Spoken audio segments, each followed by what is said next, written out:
right to strike and opposition to the minimum wage at the centre of today's massive stay-away action by workers across the country.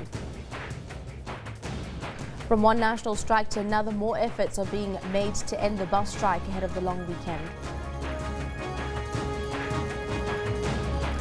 The DA to have its second attempt at getting rid of its embattled Cape Town Mayor Patricia de Lille. And later in sport, Kaizer Chiefs lost their second match in 4 days in KwaZulu-Natal, this time to Golden Arrows in a league encounter.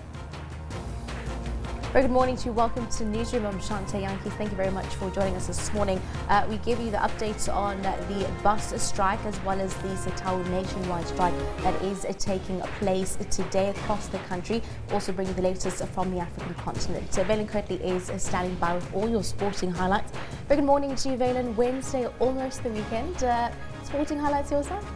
Well, football overnight. Midweek action when it comes to the ABSA Premiership and the UEFA Champions League semi-finals is underway, and it got underway in emphatic fashion at Anfield last night. 7 goals in total being scored. Good morning to you, Shante, and our viewers. I look forward to bringing you your sports at 1:45 the top of the hour here on Newsroom. First, though, Shante's got your top news stories.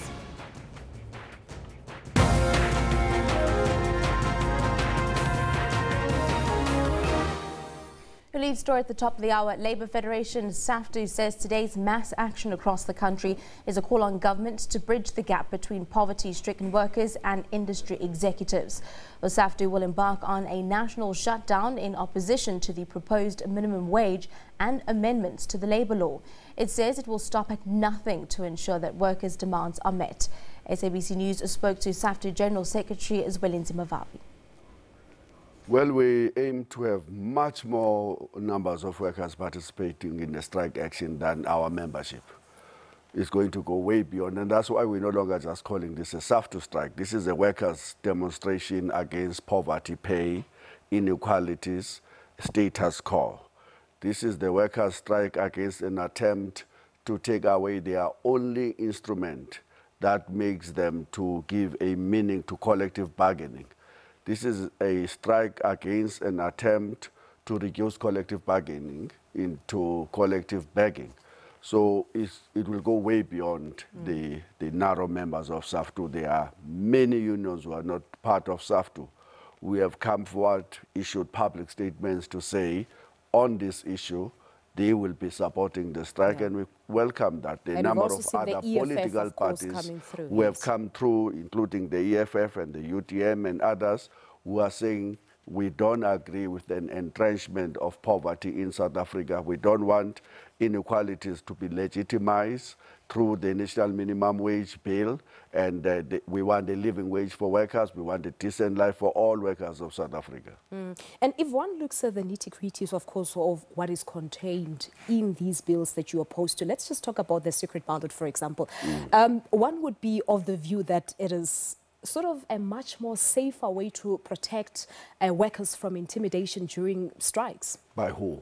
Because the issue of workers deciding how to manage their organization administratively is a constitutionally guaranteed right accruing from the Constitution. This bill looks so, innocent, democratic. Workers must now amend their Constitution. Whose Constitution?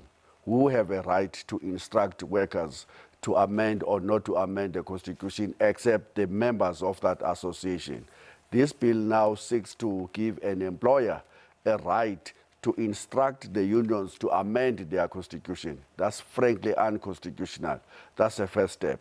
It looks so democratic. Every worker must now be given a right as a single person to decide whether they want to participate or not to participate in the strike. On face value, there's nothing wrong with that. But let's look at the practicalities. The union must now transform itself into independent electoral commission type of a facility or institution. It must have boxes in each and every workplace.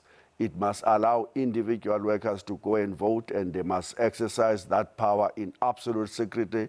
It must now keep the registration or the ballot papers and all of the documentation related to that ballot for 6 months, just like the IEC have to do. We contend that actually no union have such a capacity.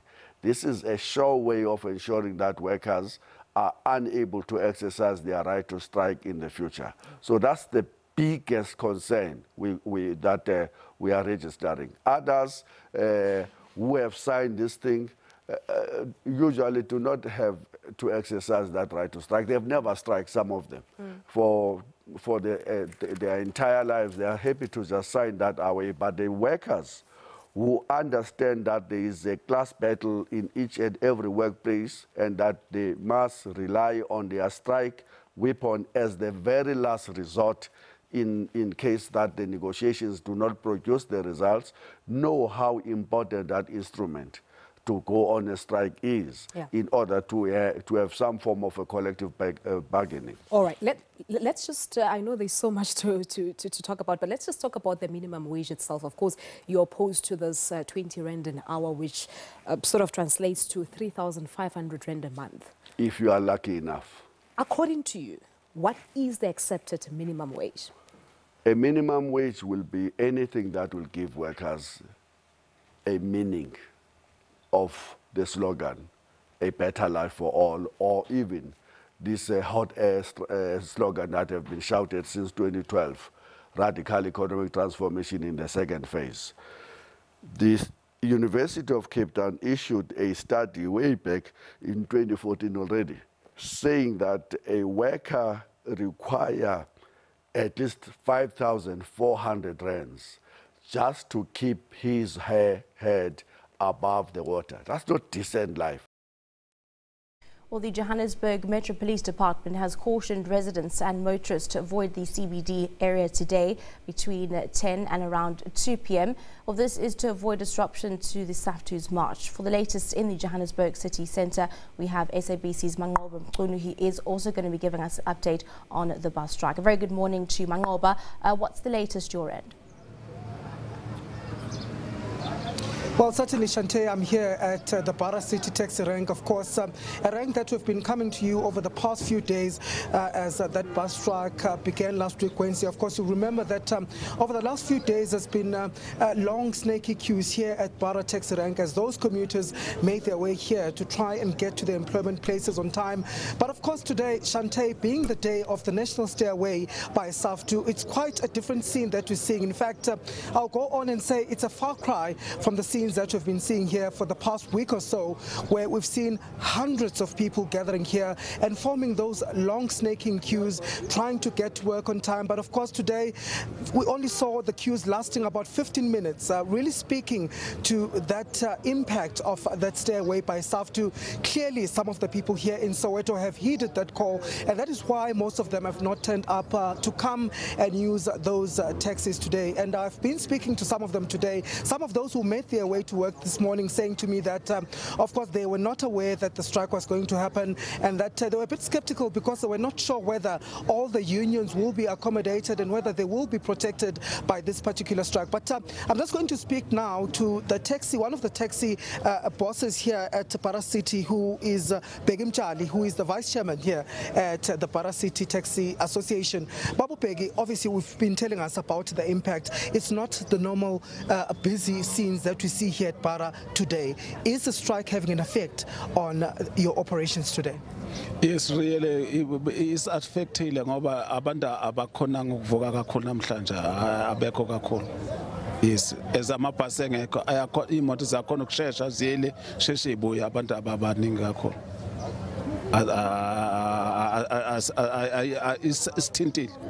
Isithintile ngoba abantu abaningi abekho. Baba, besakhuluma la ngendaba ukuthi ke abantu bajwayele ukuthi bafike bagcwale online la namhlanje. Asikuboni lokho kwenzeka namhlanje lokho. Nina njengamatekisi niyasebenza namhlanje noma kwenzekalani? Siyasebenza namhlanje ngoba siyona iparty ye strike. Asikho involved ku strike. laba bahambile nje sizobalanda babuye bephephile. Yes. Okay. Of course, Babu Pegi explaining that they, as the taxi drivers and the taxi associations, are working today, and they're saying that they are not at all involved in the strike. They were not involved or invited to be part of the strike. But of course, he was also telling me earlier on that they would have been part of it if only they were invited by SAFTU to be part of the action. But I'm just going to move away from you, Hlabangan, and go this side to the stall here where the fat cooks are being sold. You, of course, will know that the fat cooks are one of the favorites here at the rank, especially because many of the people that come here at the rank in the morning come very early in the early hours of the morning, and they're not able to make preparations or to make breakfast. So they usually buy some of those things here at the rank. And one of those most favorite dishes and one of those favorite foods that they buy is amagwinya. You can see them there sizzling away, being prepared fresh for the people here at the rank. But of course, today it's a different day because they say that they've also been hard hit by this day away. Siswami, you were telling me earlier on that less people have been coming here today, and ukuthi business lakho ngempela ubone ngazuthi abantu bebengabaningi ozokwenza imali right namhlanje. Yeah, ke nnete batho ba bangata fela ha o tshwane. Business e batla ezamanyana today.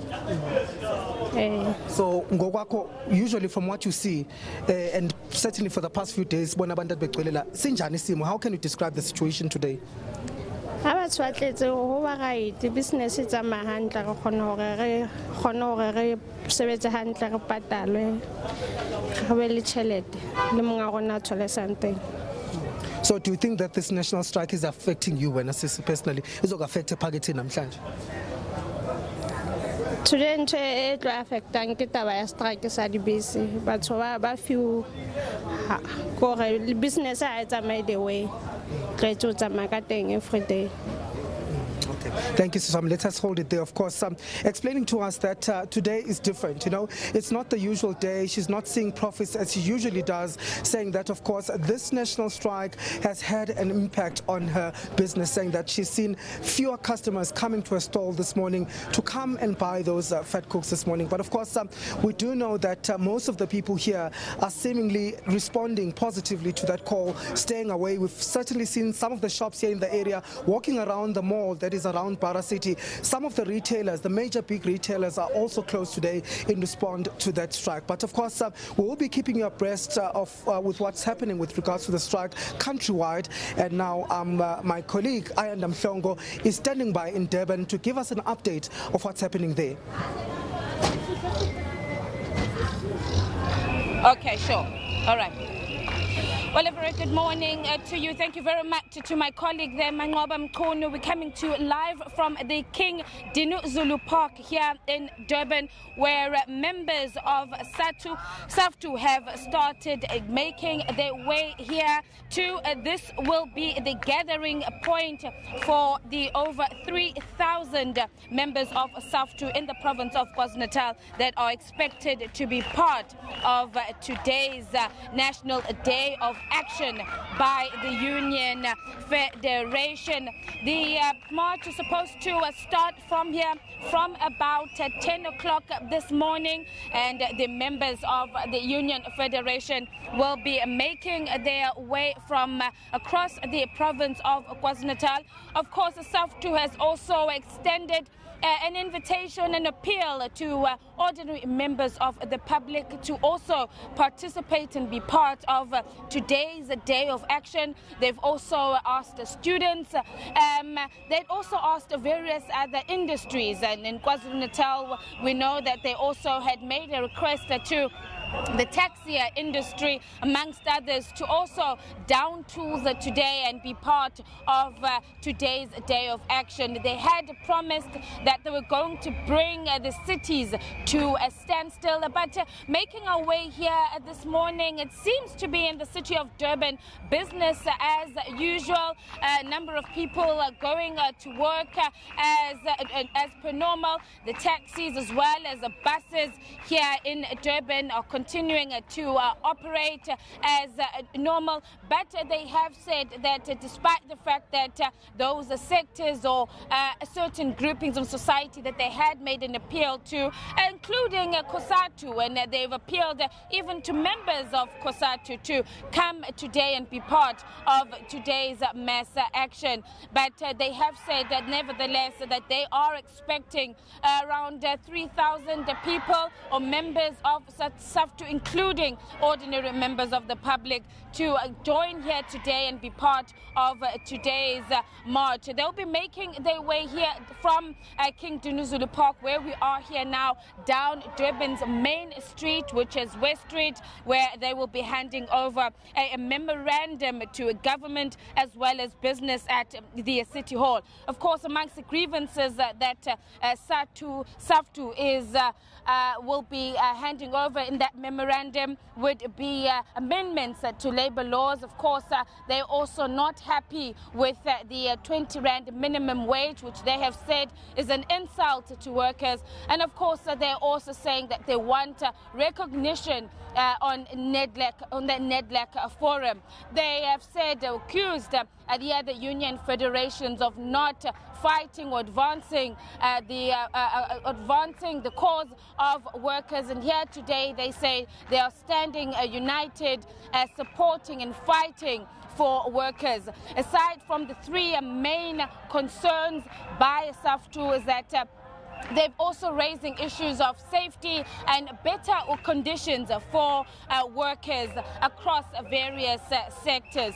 Coming up down one of the roads there, you can see more and more members of SAFTU making their way here to King Dinuzulu Park, where we hope that in about 45 minutes or so, the march will make its way, will start. Still a very not as many people here at this morning or now, but they are saying that they are still awaiting buses that will be traveling from far from the northern down to the southern parts of the province of KwaZulu-Natal to make their way here. So that estimated time of 10 o'clock for the start might just be pushed back just a little. But as the SABC, we are here, we're on the ground, and we'll be giving you the coverage of today's day of action by Union Federation SAFTU. I'm going to leave it here for now in Durban and take you live to my colleague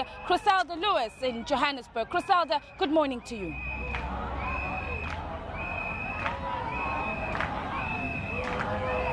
Well, thank you very much, Ayanda. Well, the numbers are fast coming in here at the New Town Park. This is where the thousands of workers affiliated to SAFTU are starting to gather. You'd recall that they were still scheduled to start gathering from about 15 minutes ago, which was about 9 o'clock.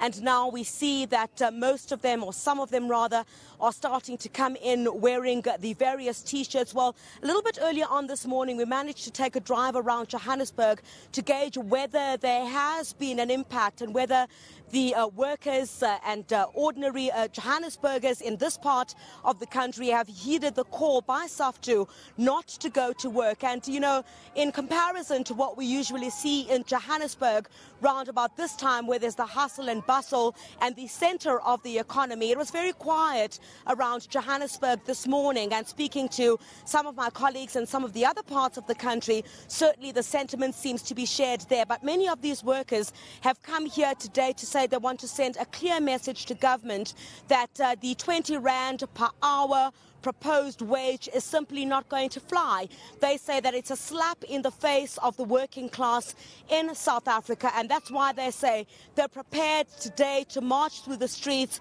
of different parts of the country to air their grievances and to hand over a number of memoranda of demands so that someone in government is able to listen to them. We know that this march has also got some support from political parties, including the Economic Freedom Fighters as well as the United Democratic Movement, with the EFF saying that it is supporting the strike as well, and that basically the proposed agreements that we have on the table at the moment are a slap in the face of the poor and the working class of this country, with the United Democratic Movement also saying that it wants some of the proposed changes to the Labour Relations Act, as well as the introduction of the minimum wage bill, for that to be referred back to NEDLEC. Let's speak now to the president of the GIWUSA, which is the General Industries Workers Union of South Africa. Thank you very much for your time, sir. I think obviously you're expecting many more of the workers to make their way here. Just towards my right, I see there are quite a number of them marching. Are you hoping for a successful turnout to send a clear message to government? Yes, I mean, the report we are gathering from various areas that are expected to assemble here are that factories are being shut, people are marching in big numbers. Of course, there is a bus strike. Now, that means we are using trains to transport workers. It's very slow, but nonetheless, workers are coming in big numbers. Just highlight this message once again, I think, as unions, including GIWUSA, that basically the sentiment that has been shared in the run-up to this march is that the current proposal is a slap in the face of the working class, and that simply in the wake as well of other challenges like the VAT increase, that clearly sends a message that the workers themselves are not happy about what is put on the table. Yes, I mean, we've had people saying that 20 rand, 20 rand minimum, 20 rand per hour minimum wage, in some cases even 11 rand minimum wage per hour. It is an improvement, is better than nothing. Now, what they fail to take into context is the fact that the question of the national minimum wage is not an act of generosity and benevolence on the part of this government. It was placed on the agenda of the country of the workers' movement by the struggles of the immortal workers of Marikana, of the struggles of the workers, of the associate workers, both of which, have demanded, much higher minimum wage. In the case of the mine worker strikes, the minimum wage is 12,500. The associate workers have demanded 10,000. What they are saying is that these are the wages on the basis of which they can have a chance of a meaningful, lives for them and their families. And for Cosatu, for NACTU, and all these unions to agree on anything not anywhere close to that, it is an insult. It is a collaboration with an attempt on the part of the government to pour a cold water on the struggle for a living wage. And that is what we are rejecting. That is what we are opposing. Just on that issue of Cosatu, yesterday the General Secretary of Cosatu was asked about whether they are supporting this action, and his response basically was that they are supporting the process towards the national minimum wage in this country. What are your thoughts as that towards Cosatu saying that basically it's a wait-and-see approach when it comes to them, and that they are supporting the process which is currently underway? Now, I don't know what they mean by that, because from the point of view of the labor movement, the question of the minimum wage is a question of struggle first and foremost. And the process of minimum wage is a process that has been fought out in Rustenburg and other mining areas. It has been fought out in the streets of Pretoria and other areas where our Sosimas Fola has been campaigning for a 10,000 minimum wage. Cosatu has not been anywhere in any of the struggles. And this is a reason that we are saying that they have collaborated with government to pour a cold water on a demand for a living minimum wage. Because this is the issue here. It can't just be that we content ourselves with peanuts, with a pitiful amount that government is offering. We are not begging. We are demanding a decent living wage for our members and for the working class in general. It would be quite pertinent to ask then, as we go towards a Workers' Day as well, May Day. And would you then say that perhaps Cosatu, as it were, is no longer advancing the interests of the working class in this country? because you have on a number of occasions said now that they are collaborating with government, and it certainly seems that the cause which you are fighting here today seems to be far from what they are saying at this point, in the fact that they're saying they are respecting the process at the moment. Firstly, I want to say that we are continuing to appeal to the rank and file of Cosatu, of NACTU and other federations, because we believe, it cannot be that they would agree to a labor movement being stripped of their weapons of struggle. The constitutional right to struggle has not only been fought for very hard by the workers at huge sacrifices, it is the most effective weapon that make collective bargaining, not a collective beggary. Now, we are saying that we cannot conceive how Cosatu rank and file can agree to labor bills as proposed by government. We are saying that insofar as the leadership is concerned, it is clear that this is a group of people who have been condemned by the march of history. And this is a reason that, in actual fact, they are seeking refuge in rotten deals and collaboration with government in actual, to emasculate the labor movement, because they have no program, no politics, no ideas to take the struggles of the working class for a decent minimum wages, for a decent conditions of work forward. I have to ask, if this does not work, then what next for those who you are saying are part of those who are advancing the struggle for workers? We certainly do not expect that this one-day demonstration would yield a miracle or will be a panacea to all our problems. We are saying this is only one of the battles in a program of protracted rolling mass actions. We are going to fight, not only just to stop the labor law amendment bills that seek to restrict our right to struggle, that seek to impose bureaucratic controls on a trade union movement, but also on minimum wages. What they must understand is that we will continue to campaign for a decent minimum wages and continue beyond this year. Each and every year when this minimum wage comes for a review would be a period for air strike, for air struggle, and Cosatu and SAFTU will be calling on the members to come out to demand a decent wages. Metro Sibay, thank you very much for your time. The president of the General Industries Workers Union of South Africa, saying that they'll continue to advance the struggle of the workers in condemning or disagreeing with the current proposal that is on the table as we wait for the official march to begin here in Johannesburg, as in the rest of the parts of the country. We're also still waiting for the leadership of SAFTU as well as NUMSA to also arrive here at the moment, as many of the workers themselves trickle in. We understand that about 7,000 of them are expected here today. Certainly that number right here behind me is quite far from that anticipated number, but we'll certainly monitor the situation from here.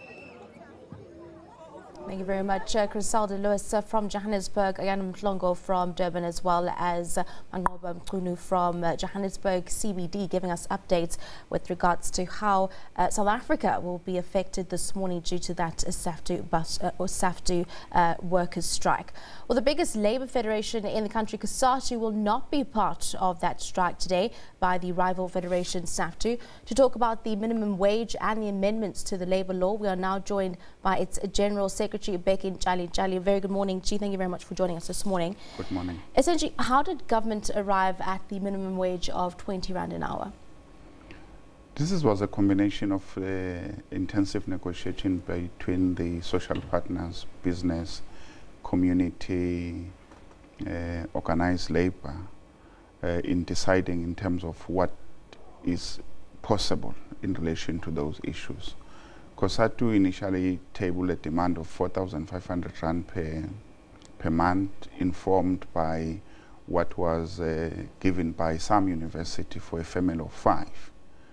So in the negotiations is a give and take, and eventually we concluded that 20 Rand per hour for 40 hours a week will be equal to 3.5, and at 45 hours per week will equal to 3.9, which was the difference between what we wanted initially and what we got was on the average of about 500 to 600 Rand in that engagement.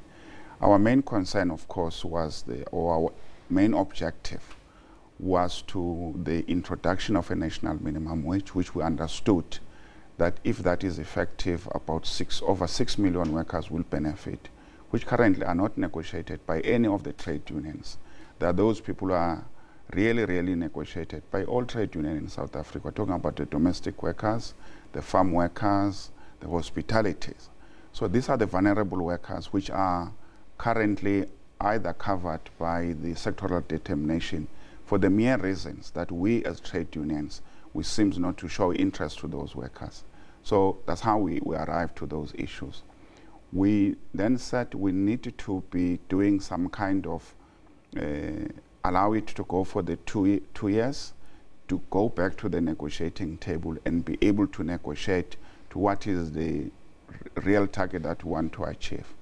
But we also agreed that this is not a complete process. We needed to have an intensive negotiation on what we call an income equality, so that we can be able to address the differences between the lowly paid and the highly paid in terms of the COs.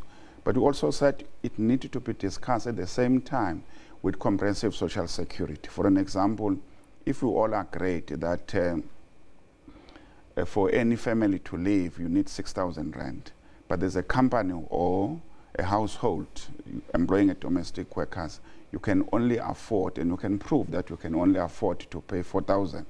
Who then has to cover the differences? Because everybody must be able to have some kind of money that to live it on. That's why we then said we must then introduce the comprehensive social security. So to us, this is the first step. We need to go to the second phases of addressing the national minimum wage. All right. Apart from that, what were your other initial reasons for, number one, accepting the offer? And number two, you mentioned that this is not necessarily the target. What essentially then would be the target going forward? The target for us was that when we start negotiating these issues was going to be the 4.5, informed by what the university was saying. So we're saying as we move forward, because the target will keep shifting, you need to be said it's 4.5 plus inflation at every time as it goes on. So you're chasing a target informed by argument that nobody can dispute it as a national minimum wage. But there are trade unions whose responsibility is to improve the life of the workers. Then they have to negotiate what we term to be a living wage on top of the national minimum wage. Otherwise, if you leave to government, you don't need trade unions. Unions got the responsibility to negotiate for their members to improve the life of all workers so that everybody can then target as where the trade unions are. The majority of trade unions, except this we're talking about, the one that are being called, for example, to go on strike today, they earn far below the 2,000 rand. As a result, of the 20 rand, as a result, if you are calling them to a strike, they're not going to participate. They said, no, I'm earning far higher than that one. It does not affect me, because they're not interested in terms of those issues. They're looking for their own issues. What are your thoughts on today's strike, as well as, of course, Cosatu members are not participating in the strike, and the constant critique that we are seeing of the minimum wage? The reason is that the negotiation started around 2014. Workers were consulted in through processes, through the public hearing. They were consulted through the negotiations. Before the matter came before Parliament, workers were also, convened to say their views. As a result, in the explanation given, before even we sign it off, we went back to members and said, what should we do in relation to those issues? And we got a mandate that says you can sign it off as a floor, but we want to negotiate it more in terms of the company. As a result, workers have been following this process for a very, very long time. They're not going to wake it up now when these things matter is before Parliament and said, let's go. They know the time has gone. There's no negotiations going on now. We're discussing the question of crafting the bill. So workers fully understand that one. That's why they will not be going to participate in this strike. Now, you've mentioned just briefly the proposition and the new amendments made to labour law. Tell us essentially how this is going to be affecting workers going forward, as well as their right to strike. There's nothing new in the rights. Either people are just using a propaganda to boost the emotion of people to become relevant. The right to strike is enshrined in the Constitution. The right to strike is in the Labor Relations Act. So there's nothing new about the right to strike. Nobody can change the right to strike. So people say it is not going to be difficult for workers to go on strike. Absolutely opportunistic and disingenuous, misinforming people in terms of this. What is in the amendment is the question of whether the ballot is the paper that you are given to decide on a strike. Should it be secret or not? And what is in the amendment now is that it has to be a secret ballot. But more importantly, the Act says whether you go ballot or not, that's what is important. Whether you ballot or not, your strike will be protected, your strike is to be legitimate. So you can decide not to ballot at all, but your strike will still be protected. Definitely. I'm going to bring the management of Tambo International Airport, Lee Gankokala, into conversation here this morning, just to discuss what the effects are likely to be on commuters. A very good morning to you, Lee. Thank you very much for joining us this morning. Essentially, take us how the SAFTU national strike could possibly be impacting logistics this morning. Good morning, and thanks for the opportunity. Essentially, what I would like to say is that we've had very little, if any, impact to this national key point, which is our Tambo International Airport, in as far as the strike is concerned. Of course, our overwhelming focus is to ensure that our passengers are alerted to any potential delays that they may experience getting to the airport via our road networks, given the fact that the strike is happening in the Johannesburg area, as an example. Now, what impact does the national bus strike have on shuttle services in and around airports this morning? Currently, there's been very little impact, if any. And I'd like to really applaud the organizers for ensuring that they've gone ahead in a very professional fashion, putting together the strike action, which they are within their mandate to do, and we have no issues with that. And from a law enforcement and a airport precinct management perspective, I can confirm that we are normal, and that's a term we utilize when we are operationally efficient and sound in terms of operations that impact the airport and the management thereof. Indeed. I'm going to bring Mr. Begin Jali just to comment on that. With regards to the impact that air passengers might be seeing this morning, from Cosatu's standpoint, what is your view on that due to the nationwide strike today? Look, we're not interested in terms of how the strikes affect the businesses. That is not our baby in relation to those issues. If the union has decided to call its members and is asking for people to support their action, I think that is their baby. We can't be seen to be opposing any union. What we're just raising was the question of misinformation that we're saying, talking to our members, ignoring the union or the federation, inviting into some discussion and debate. We were once here, I mean, when the VAT was being introduced, we were asked by one member from the SAFTU about our engagement, and we said, well, totally opposed to the question of VAT. But there has to be proper engagement, there has to be proper discussion. It can't come from the top, from the leadership, that we instruct union members and say, on this day you are not going to go to work, you must lose your salary, and therefore you must be taking this course. It has to come from the members themselves. They need to say to the leadership, we want to go on strike because we want to air our views on this particular issue. So how it affects businesses, I think is none of our business as Cosatu. Lee, what's your response to that from Mr. Chali saying, of course, their interest is not in how businesses and employers are affected during strikes?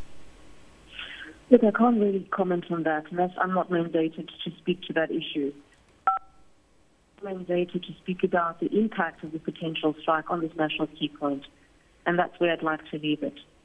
All right, so can you give us any other contingency plans that OR Tambo has put in place to accommodate possible passengers that may be affected by the strike? So currently, what we are anticipating and planning for from a contingency perspective is that even though we are experiencing an optimal environment, we are experiencing currently some peaks in passenger volumes, and that is a normal operational expectation. And also given the fact that we have a long weekend ahead, people are of course taking extended leave, we are experiencing some unprecedented long queues. What we've done as part of the contingency is to ensure that we have airport staff and the airport community visible on the ground, the airport terminal building, wearing reflective jackets to ensure that when we're able to divert passengers from one international queue, as an example, to another, we do so just to make that experience a lot more seamless and less frustrating for passengers. So we are very visible on the ground within the airport terminal building, ensuring that we are putting the passengers first. And can you confirm whether, passengers are going to be able to check their flight schedules as normal? If not, where can they go check those flight schedules and the changes possibly?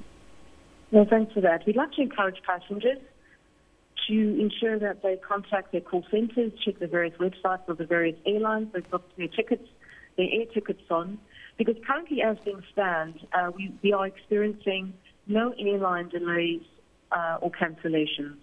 So as things are operating at the height of our peak and ensuring that from an on-time performance perspective, flights depart as per schedule. Thank you very much for your time this morning. Management of OR Tambo International Airport, Lee Gankokala, giving us updates as to how possibly air passengers that is, may be affected on today's strike.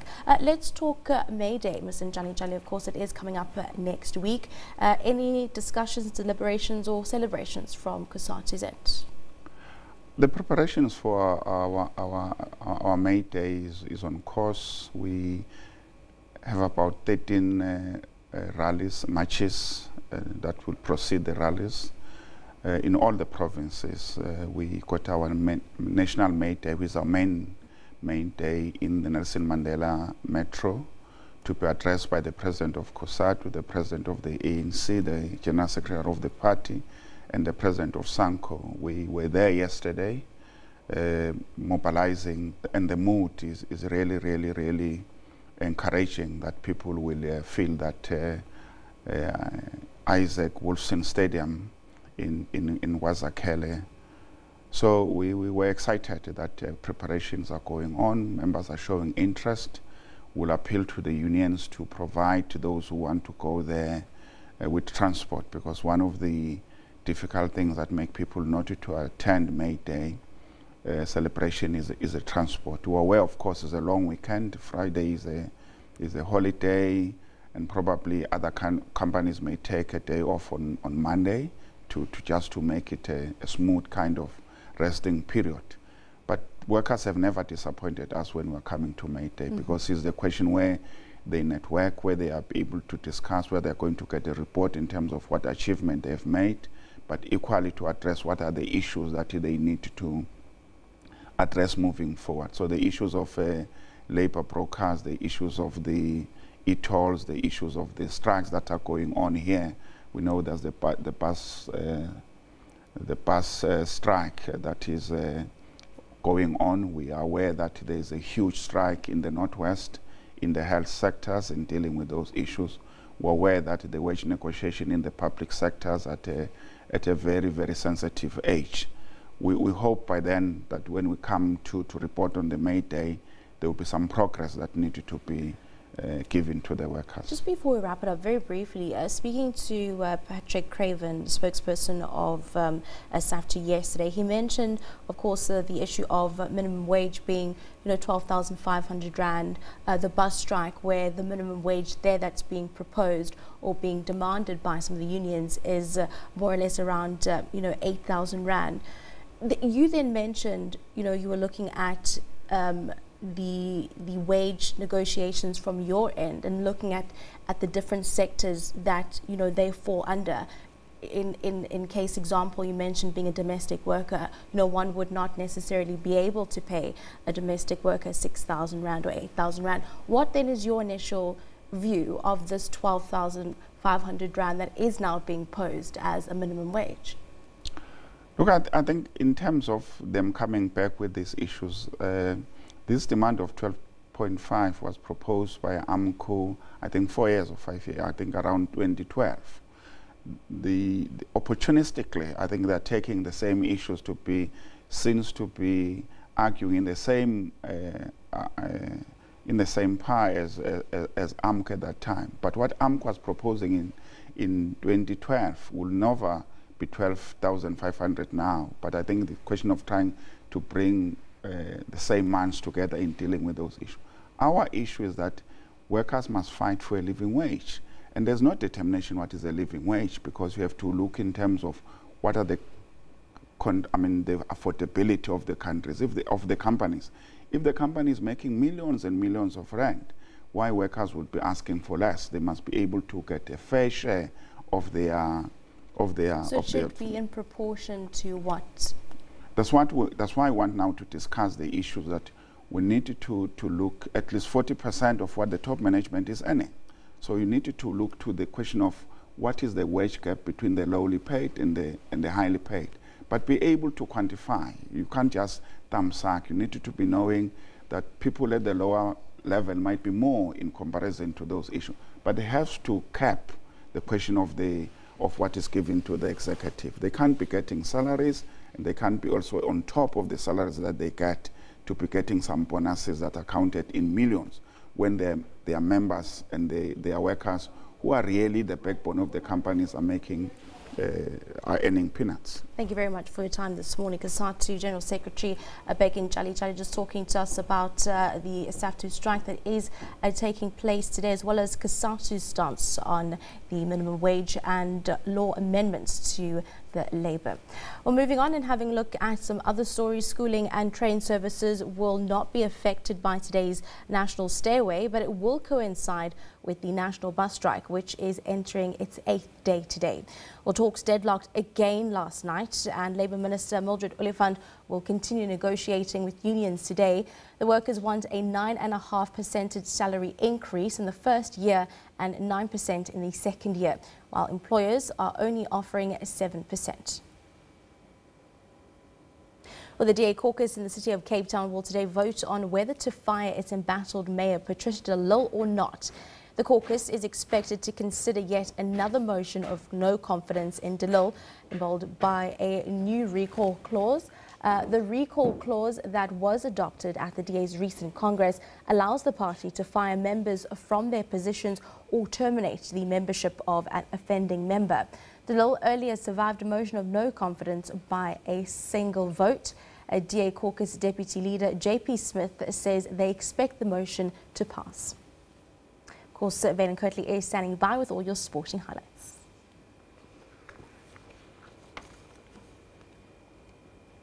Thank you very much, Shante. Good morning to you. Let's start off with ABSA Premiership news. Marcel netted in the dying moments to hand Ajax Cape Town a priceless 1-0 win over Baroque FC in their ABSA Premiership fixture. Ajax now move above SuperSport United into 14th spot on the log. Meanwhile, Kaizer Chiefs' miserable couple of days as a club continued in KZN, this time against Golden Arrows. They lost 3-1 to the home team after Leonardo Castro was sent off midway through the first half. It's frustrating, but Arrows saw most of the ball in the opening stages of the game, and they deservedly grabbed an early lead through Lerato Lamola. Looking to exploit, and they get it right with Lamola. Things got worse for the visitors when Leonardo Castro was sent off for a bad challenge in the 18th minute. Straight red. That's a straight red. Chiefs were not afraid to push forward, despite their numerical disadvantage, and they managed to level matters through Bernard Parker.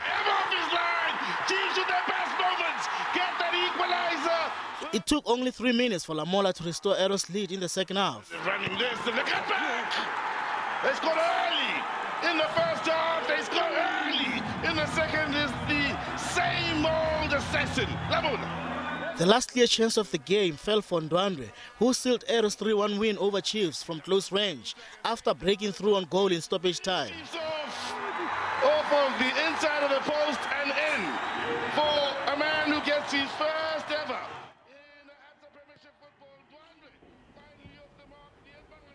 Well, let's confirm those results from last night in the ABSA Premiership. There was also a goalless draw as Bloemfontein Celtic and Chippa United shared the spoils. And then a look ahead to this evening as Orlando Pirates will play host to Bidvest. That match, however, is going to be played in a closed-off stadium to the fans this evening. SuperSport United, they've got an important encounter against Free State Stars if they are to get out of that promotion relegation playoff position which they currently find themselves in after Ajax's victory last night. A full look at the table. It's Mamelodi Sundowns who will need to maintain momentum over Orlando Pirates, while Maritzburg United will want to continue on winning ways. They're currently third on the log and will want to hold on to that. Kaizer Chiefs made it a little bit easier last night with their defeat to Golden Arrows. At the bottom half of the log, Platinum Stars, they're in action tonight, although it does look like their fate is already sealed. They're in 16th position with just 21 points, 3 matches remaining. Golden Arrows, they are knocking on the door of the top 8. In European football now, Mohamed Salah stole the show as Liverpool thrashed Roma 5-2 at home in the first leg of the UEFA Champions League semi-final. Salah found the back of the net twice and assisted in 2 other goals. He has now scored 43 goals since moving from the Reds from Roma last year. Only 4 goals less than Liverpool legend Ian Rush. Liverpool last reached the final of the competition 11 years ago and had to make their mark in front of their home fans. The Reds battled for 35 minutes to score before Salah stepped in. Salah, brilliant! Brilliant, brilliant, brilliant, Mohamed Salah! 10 minutes later, the Professional Footballers Association's Player of the Year was added again, clipping the ball over Roma goalkeeper Alisson for his second and a 2-0 half-time lead. Absolutely brilliant counter-attack from Liverpool.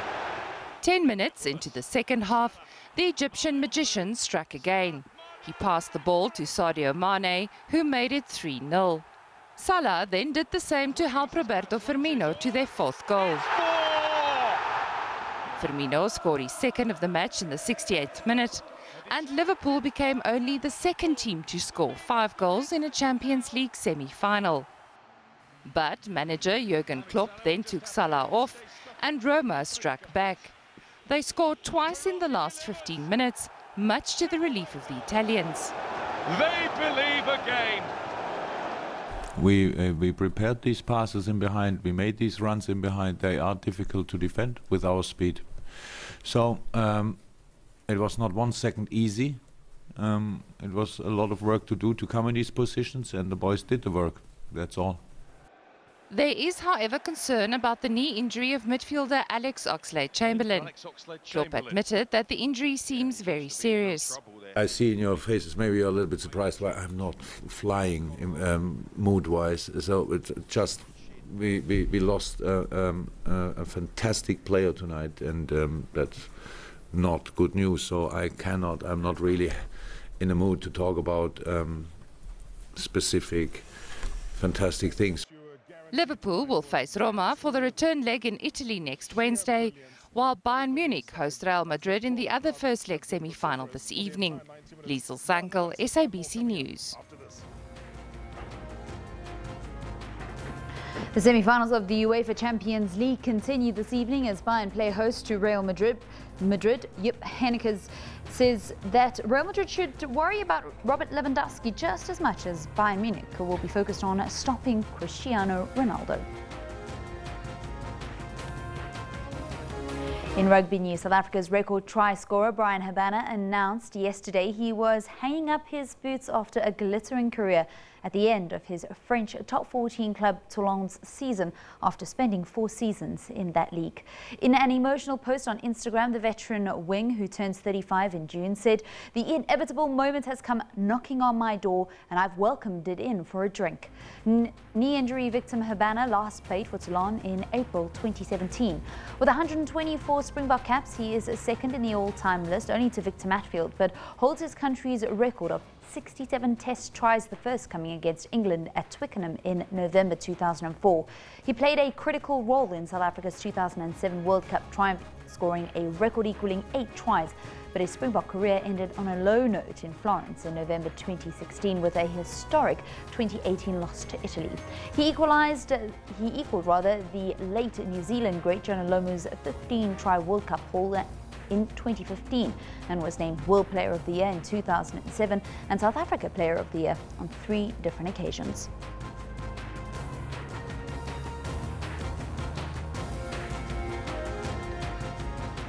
In tennis news, David Goffin recovered from a set, saved a match point and went on to beat Marcel Granollers 4-6, 7-6 and 6-2 at the Barcelona Open.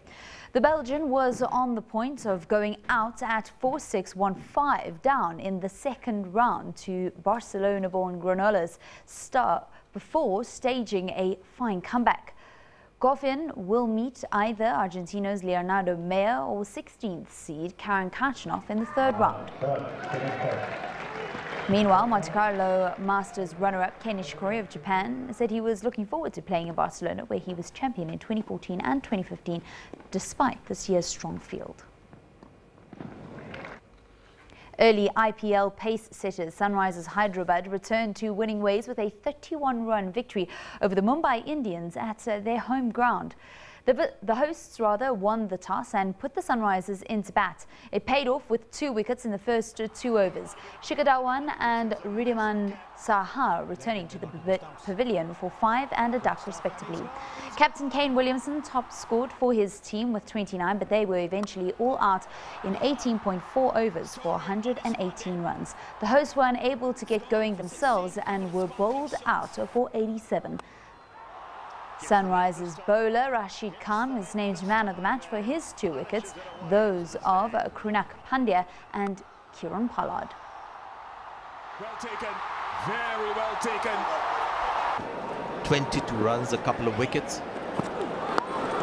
Leading it again, safe catch, simple catch. Oh, it's gone straight up. Somebody scored mine, it's long off. The catch has been taken. Oh yes, get that slip in there, and it pays dividends. Swung away, man out there, taken, yes! Struck again, and it's Basil Tumpy. This could be out. Yes! Safe catch. Rohit Sharma. Looking so downcast, as you would expect. Smiles all around. They won the first 3, lost the next 2. Sunrisers Hyderabad, they're back on track. And Tokyo 2020 still faces questions on judo, sailing and triathlon, where issues about water quality in particular remain unresolved. International Olympic Committee Vice President John Coates was addressing the media with just over 2 years for the city to prepare. Tokyo 2020 organisers said in October that tests showed levels of E. coli up to 20 times above the accepted limit and fecal coliform bacteria 7 times higher than agreed at the planned venue for marathon swimming and triathlon. Was still concerned about water quality. We received a presentation about experiments that will take place this year and again next year for the better screening of the water with 3 curtains, and we're very pleased that the attention that's been given to that by the Tokyo Municipal Government and the organising committee. That's it for this hour. We'll be back at the top of the hour.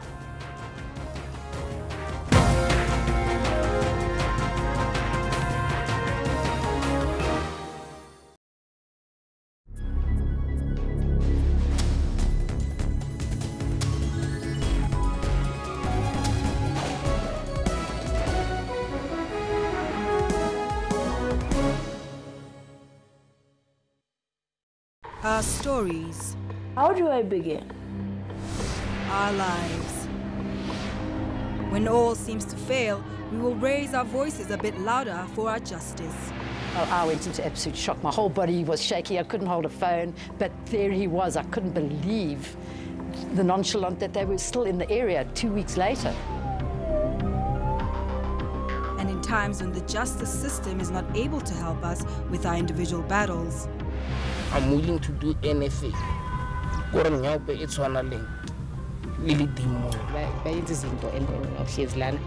are you doing? Nothing. Feeling sorry for yourself? No, it's not an option. These are our stories on Cutting Edge Channel 404. Meningitis is a potentially deadly disease that affects more than 1 million people worldwide each year. Well, it's an infection of the lining of the brain and the spinal cord. And it's caused by a variety of bacteria. And also, importantly, with fungal meningitis, there's no transmission from person to person. In South Africa and elsewhere in the world, the ministries of health etc. have recognized this as an important disease to prevent.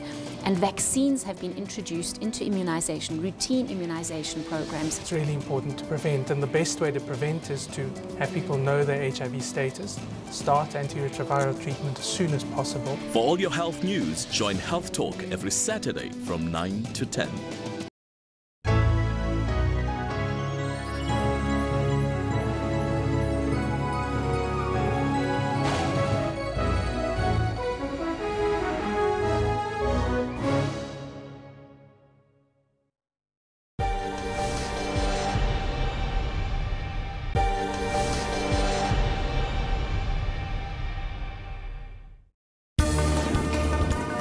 Corruption both in the public and the private sectors needs to be combated. Where there are clear cases of wrong that has been done, that must commence immediately. Something is being done about corruption in our currency, even although it's strengthened dramatically after the ANC's recent elective conference, could conceivably go stronger yet. He had a soul that would not be for sale. Stay tuned to Your World for your final news roundup, Monday to Sunday at 21:30.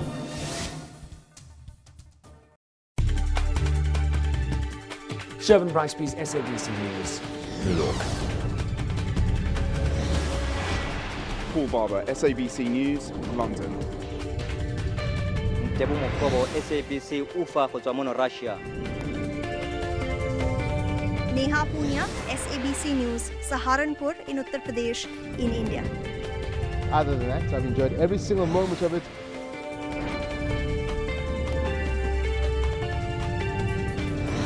Takwana Ngatani, SABC News, Soweto, Johannesburg.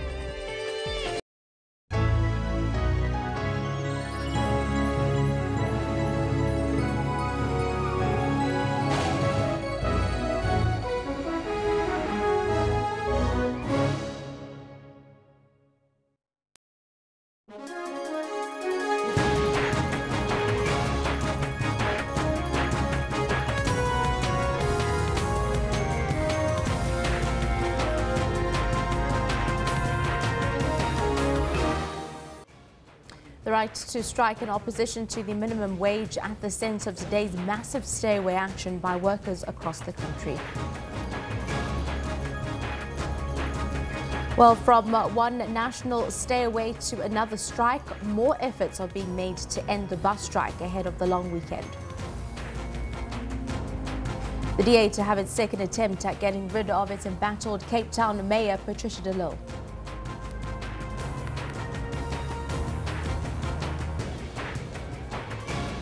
And later in sport, Kaizer Chiefs lost their second match in 4 days in KwaZulu-Natal, this time to Golden Arrows in a league encounter.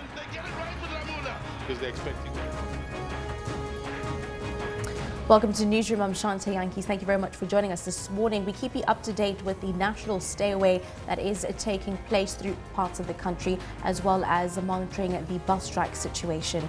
Let's have a look also at some of your continental news from Africa, and Valen Kirtley is standing by with all your sporting highlights this morning. Very good morning to you, Valen. Sporting-wise, what are you expecting on a Wednesday?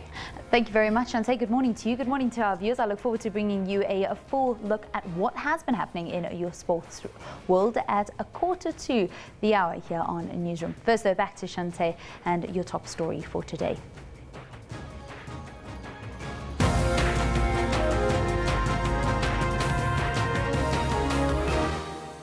lead story, we keep you abreast with the SAFTU national-wide stay-away that is taking place this morning. Workers from Port Elizabeth will also join in today's stay-away. The Federation is hoping for a strong showing in the port city, where one of its members, the Metal Workers Union NUMSA, has a big representation in the motor manufacturing sector in Nelson Mandela Bay. Let's cross to Port Elizabeth, where our reporter JD Pulser is standing by with the latest. A very good morning to you, Jade. Of course, here we know in Johannesburg, possibly the airports are going to be affected. What's likely to be affected down along the coast this morning? Good morning, Shante. Yes, earlier when I crossed, it was relatively quiet on the streets of Port Elizabeth. We came to you from the Ford manufacturing plant, where you do know that the Eastern Cape has 3 of the biggest car manufacturing plants. That's the Uitenhage branch of Volkswagen, Ford and Isuzu. But I am coming to you now from Nangoza JB Hall here in Port Elizabeth, where 100 workers have come out in their numbers opposing that minimum wage of 20 Rand per hour. They're really standing in solidarity, and they will be marching at 10 o'clock promptly with various other trade unions. Now, I have scanned, some of the T-shirts that are here, and there are nurses that have also come out to support various other trade unions. But with me right now, I do have 2 members of different trade unions, and we're going to be finding out why they came to support that SAFTU national strike today. Good morning, sir. Can you just introduce yourself and tell me which trade union you are from? My name is Melisizo Moyeni. I'm from NUMSA. That is under the banner of SAFTU, and I'm working for Willard Batteries. And why did you come out today to support the SAFTU nationwide strike? There is only one reason that we are here, because we are against the labour amendments that has been changed by our government. Also the issues of minimum wage. Those are the issues that we felt as NUMSA and SAFTU that are very strong, that they have the impact to our members in future. Even the current members that are already enjoying more than 20 Rand an hour, at the end of the day it will have an impact to them also, because the employers, they can see the opportunities that they can be able to dismiss those workers, but they're becoming expensive to the employers, so that at the end of the day they can be able to say, let's get rid of these workers that are earning more than 20 Rand, and then we employ those members that are earning less than 20 Rand. That is our position, and we are aware the issue of in-labor brokers. We are aware also the issue of labor amendments, because we're saying these labor amendments, they're going to divorce workers, they're going to create something and divide the workers, because immediately when the workers they start to ballot against each other, that thing is going to create a commodity amongst them. They're going to create fight against them, because that's why we are saying no to those things. Okay, let's move on. And you, ma'am, you said that you were from the SAPO. Why are you here today? As an affiliate of SAFTU, SAPO join and gives our support fully to all the affiliates of SAFTU in stopping the Labour Relations Amendments Act that will prohibit members from striking, as well as the proposed 20 Rand hour minimum wage. So we are fully supporting SAFTU as our affiliate. Thank you, ma'am. So there you go, Shante. Members are coming out in their numbers to support that SAFTU national strike. They will be marching from Nangoza JB Hall all the way to City Hall in the Metro CBD. That's about a 15-kilometer walk, quite far, but the camaraderie is quite strong here. They're all in their spirits, and they're really ready to make change. The police are also out. There's a large contingency here outside the hall, just making sure that the protesters will be safe when they embark on that march to the City Hall, but also ensuring that commuters who are not partaking in the strike will also be protected. As you know, in Port Elizabeth, when people do march, they do end up roping in those on the streets who are walking. So that's what we have for you now for Port Elizabeth. But let's go to my colleague Vanessa. Back to you in studio, Shante.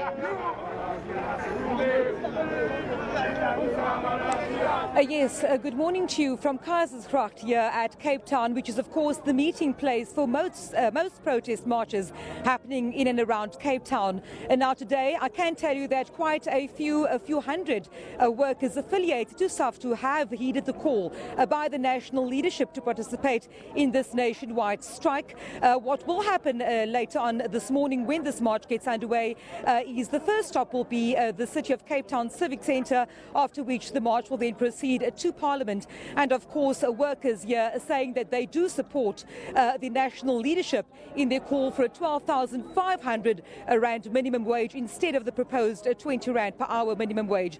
But joining me to speak about the program for today is the Deputy Chairperson of SAFTU in the province, Mr. Nanyiso Siyana. Mr. Siyana, a very warm good morning to you. Quite a number of members coming out this morning in support of this nationwide strike. What are your expectations for the day in Cape Town at least? No, thank you very much and good morning, ma'am.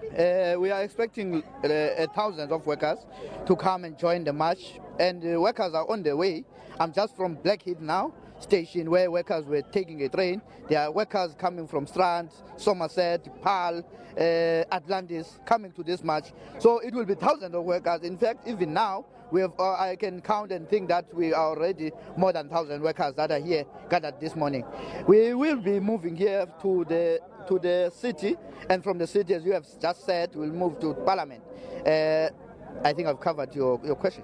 So in terms of the call today of this nationwide strike, of course, we do know that SAFTU is rejecting the 20 rand an hour national minimum wage. There are also other issues with regards to the Basic Conditions of Employment Act as well as labour laws that the Union Federation at this point is also against and rejecting at this point. No, that's true. We reject. In fact, that's not only, it's said that Cosatu government that we put in place in 1994, NACTU and FEDUSA have agreed through net-leg processes to agree on a 20 rand, and that's not only 20 rand per hour. 20 rand per hour, 18 rand per hour to the workers working on the farms, 15 rand per hour to the workers on the domestic workers, and 11 rand an hour to the expanded public works. So it's not just a 20 rand. We reject all those amount of money that must be paid to workers, because we believe that the slave wages. Workers are already suffering currently with the wages that they are receiving in the company. This is the worst attack to the workers in this country. And said indeed that Cosatu, the former Federation of Elijah Bahai, have yesterday announced that they agree with the 20 rand, saying that we should not be worried as SAFTU about the workers who are not organized. We must only be worried about organized workers. And indeed, it's surprising and it's sad that in Chalinjali, who is now the current General Secretary of Cosatu, was saying we are taking out workers who are earning above 5,000 and to march against the 20 rand an hour for workers who are not unionized. That's exactly what we are living for. This morning we also spoke to Mr. Zwelinzima Vavi, who said that this national strike is inspired by the workers of Marikana, calling for the 12,500 minimum wage. Indeed, we are much inspired by that, because indeed that's what can make a living wage for the workers in this country. You will recall that everything is going up, petrol is going up, there is VAT now increases and all that. That puts strain to the workers of this country. So workers, for them to live, have a better life, they need 12,500. In fact, you can achieve that very easily if you can reduce the earnings of employers who are earning a lot of money, but they don't want to share the profit that you are made by workers in this country. Employers are making nothing. They produce absolutely nothing. It's workers of this country that are producing the economy that makes them to pay the CEOs, directors and all that. So we are inspired indeed by the Marikana workers who fought in 2012 tooth and nail to say they want 12,500, and they were killed to do that. So we have learned from the leadership of SAFTU that this will be a peaceful march, that violence will not be tolerated during this nationwide strike. No, indeed, we had a march on the 12th of April. It was a peaceful march. It's just a propaganda statement from Cosatu and other organizations to say this march might be intimidating other workers not to go to march. This morning we didn't receive any report of some sort, so we'll have a peaceful march because we are a disciplined force of the left. We are a disciplined organization. We are revolutionary. We know what we want, and we are going to achieve what we want. Thank you very much. That was Mr. Nyaniso Siyana, the Deputy Chairperson of SAFTU here in the Western Cape. Of course, this march expected to kick off within the next hour or so. We have learned from SATU, for example, who is the biggest teachers union here in the Western Cape, that schooling will not be affected in as far as teachers are concerned. The Education Department here in the Western Cape have indicated that they will be prepared for delays in terms of learners getting to schools. Of course, this nationwide strike coinciding with the national bus strike, and also there have been delays and problems with the train service here in Cape Town over the past couple of months and also the past couple of days. The Education Department saying that they will accommodate learners who may arrive late or may not be able to attend schools. Also, we have learned from the police here in Cape Town that they have given permission for about 2,000 workers affiliated to SAFTU to take part in this march. Firstly, of course, handing a memorandum over to the city of Cape Town, and then later on finishing this march to Parliament, where words will be spoken and also a memorandum of grievance handed over. So quite a number of workers gathered here at Kaizersgracht ahead of that planned march to Parliament a little later on. For now, from Cape Town, I hand over to my colleague Ayanda in KZN.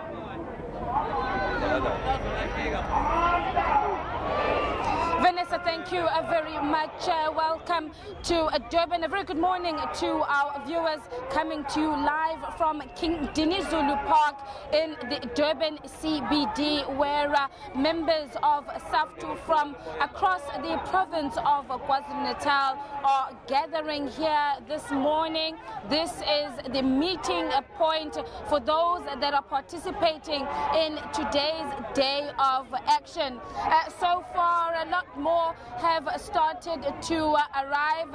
As you can see behind us, the park is now red with the members of SAFTU and their 21 affiliate unions that are participating today. Of course, SAFTU has also invited and appealed to ordinary members of the public to also come through today.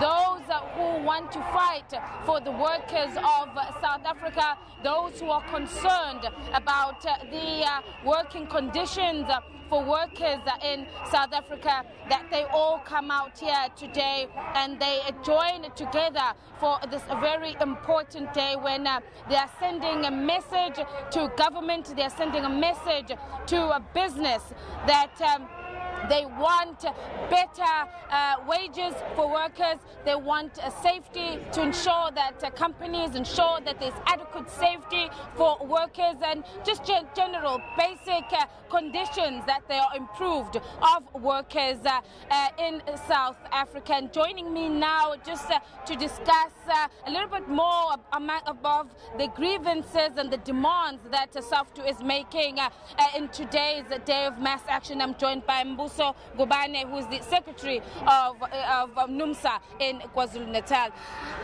Mbuso, thank you very much for joining us this morning. You've said it's a very important day for SAFTU, for NUMSA. You're sending a message here today to government, you're sending a message to business, and that you want better standards for the workers of South Africa.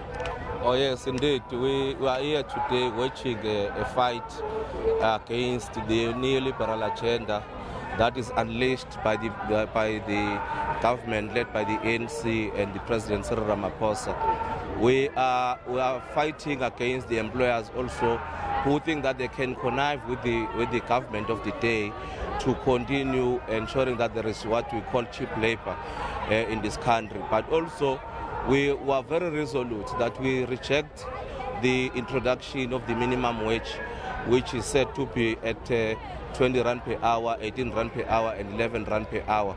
And for us who are saying it cannot be that today, after we would have fought in this country for the labor laws that are progressive, that today such labor laws can be reversed willy-nilly by the current government.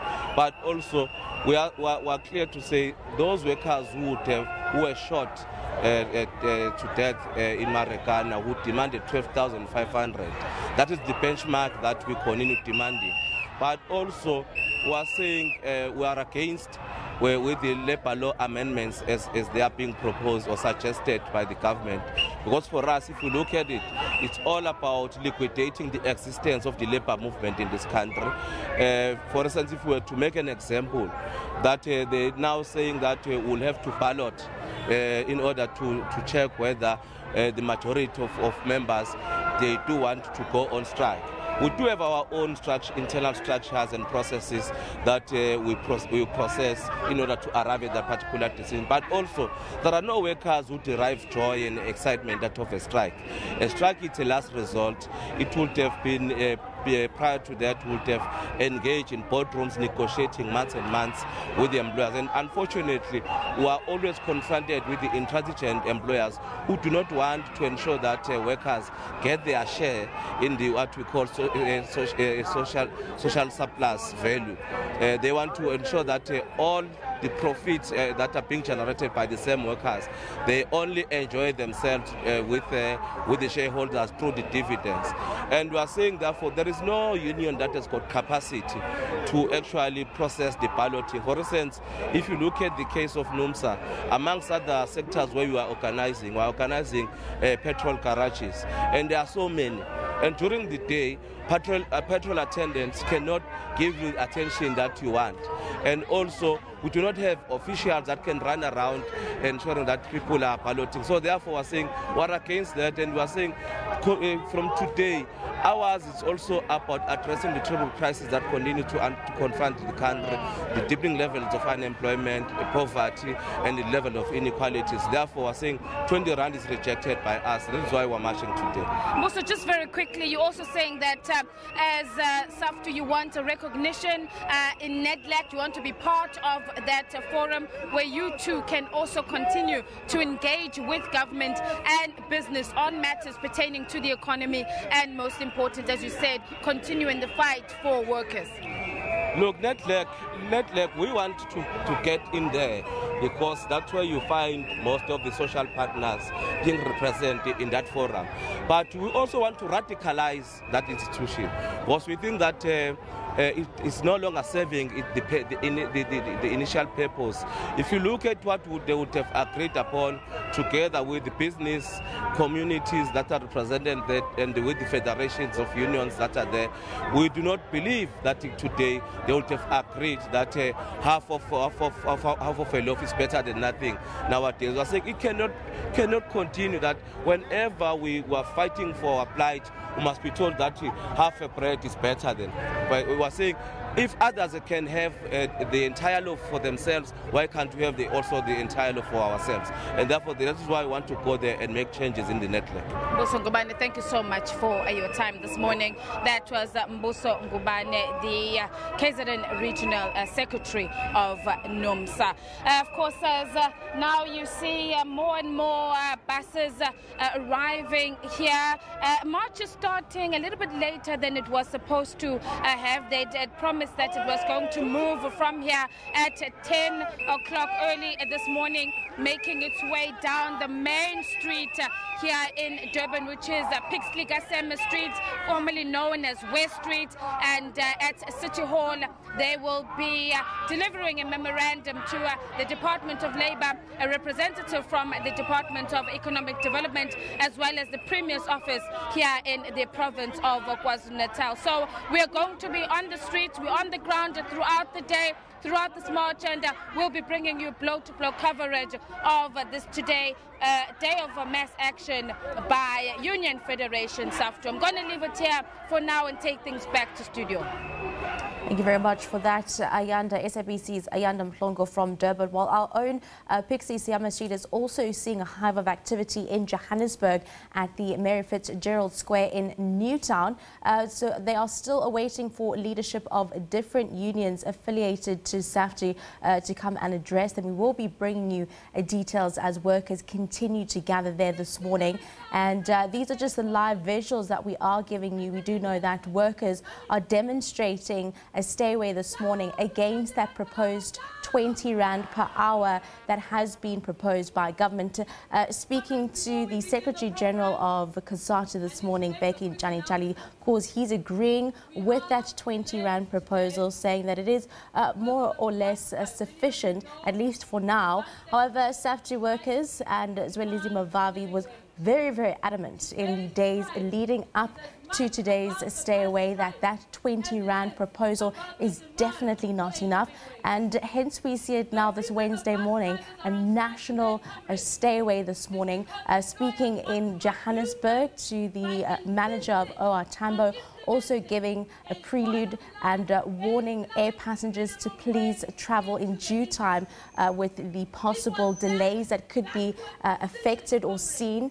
And then we also spoke to our reporter down in Port Elizabeth, saying how the motor industry is likely to be affected there, with the labour workers also participating in the strike in the Nelson Mandela Bay Metro. We crossed over to Cape Town this morning. Also a hive of activity this morning in Cape Town's CBD, with Vanessa Punya taking us through just the beginning stages of that march there. And then recently we just crossed over to SABC's Ayanda Mhlongo, of course, a very noisy and very vocal labour supporters there, and workers there out there in support in KZN and in the Durban area against some of their grievances, and of course some of the disparities that they have against what government has proposed regarding the new labour law amendments as well as the new minimum wage.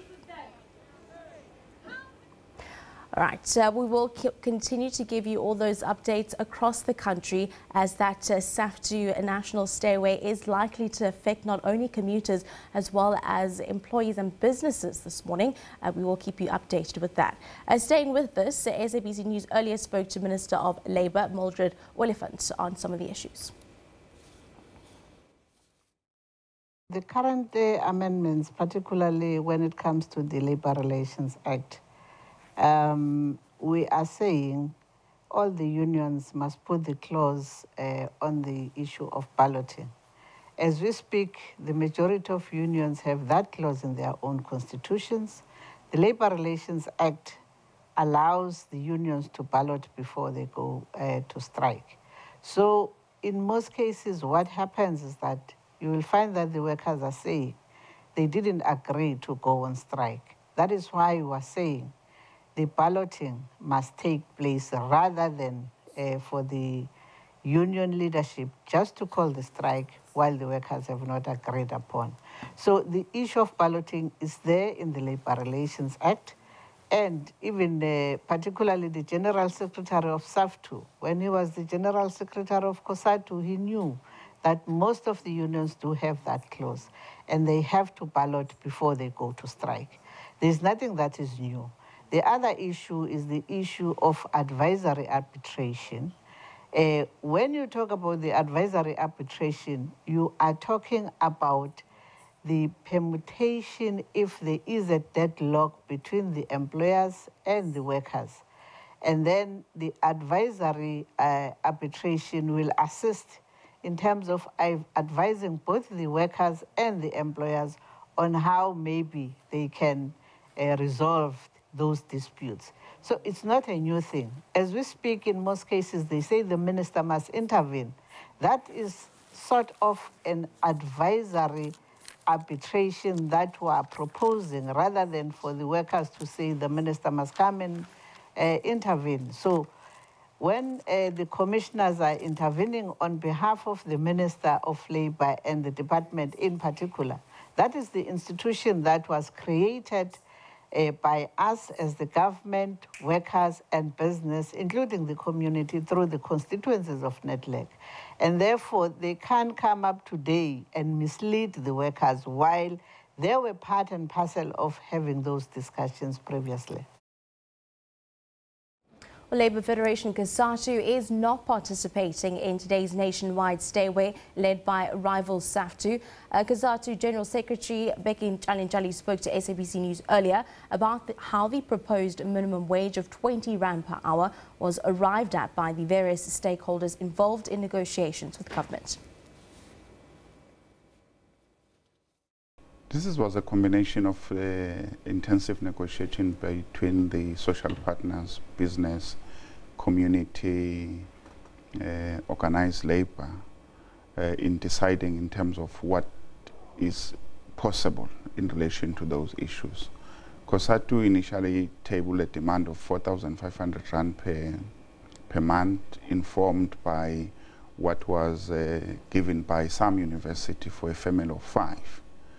So in the negotiations is a give and take, and eventually we concluded that 20 Rand per hour for 40 hours a week will be equal to 3.5, and at 45 hours per week will equal to 3.9, which was the difference between what we wanted initially and what we got was on the average of about 500 to 600 Rand in that engagement. Our main concern, of course, was our main objective was to the introduction of a national minimum wage, which we understood that if that is effective, about over 6 million workers will benefit, which currently are not negotiated by any of the trade unions. That those people are really negotiated by all trade unions in South Africa. We're talking about the domestic workers, the farm workers, the hospitalities. So these are the vulnerable workers which are currently either covered by the sectoral determination for the mere reasons that we as trade unions, we seem not to show interest to those workers. So that's how we arrived to those issues. We then said we needed to be doing some kind of, allow it to go for the 2 years, to go back to the negotiating table and be able to negotiate to what is the real target that we want to achieve. But we also agreed that this is not a complete process. We need to have an intensive negotiation on what we call an income equality, so that we can be able to address the differences between the lowly paid and the highly paid in terms of the COs.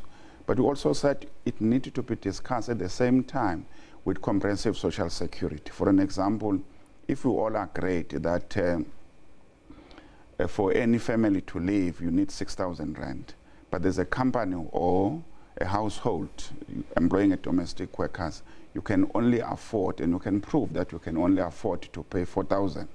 Who then has to cover the differences? Because everybody must be able to have some kind of money that to live it on. That's why we then said we must then introduce the comprehensive social security.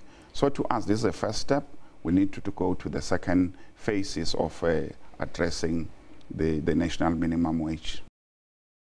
In Bloemfontein, marchers are gathering at the Bata location before they embark on a march to the city centre to present their demands to the Department of Labour. For the latest, SABC's Apumalela Dalane is at the march. Very good morning to you.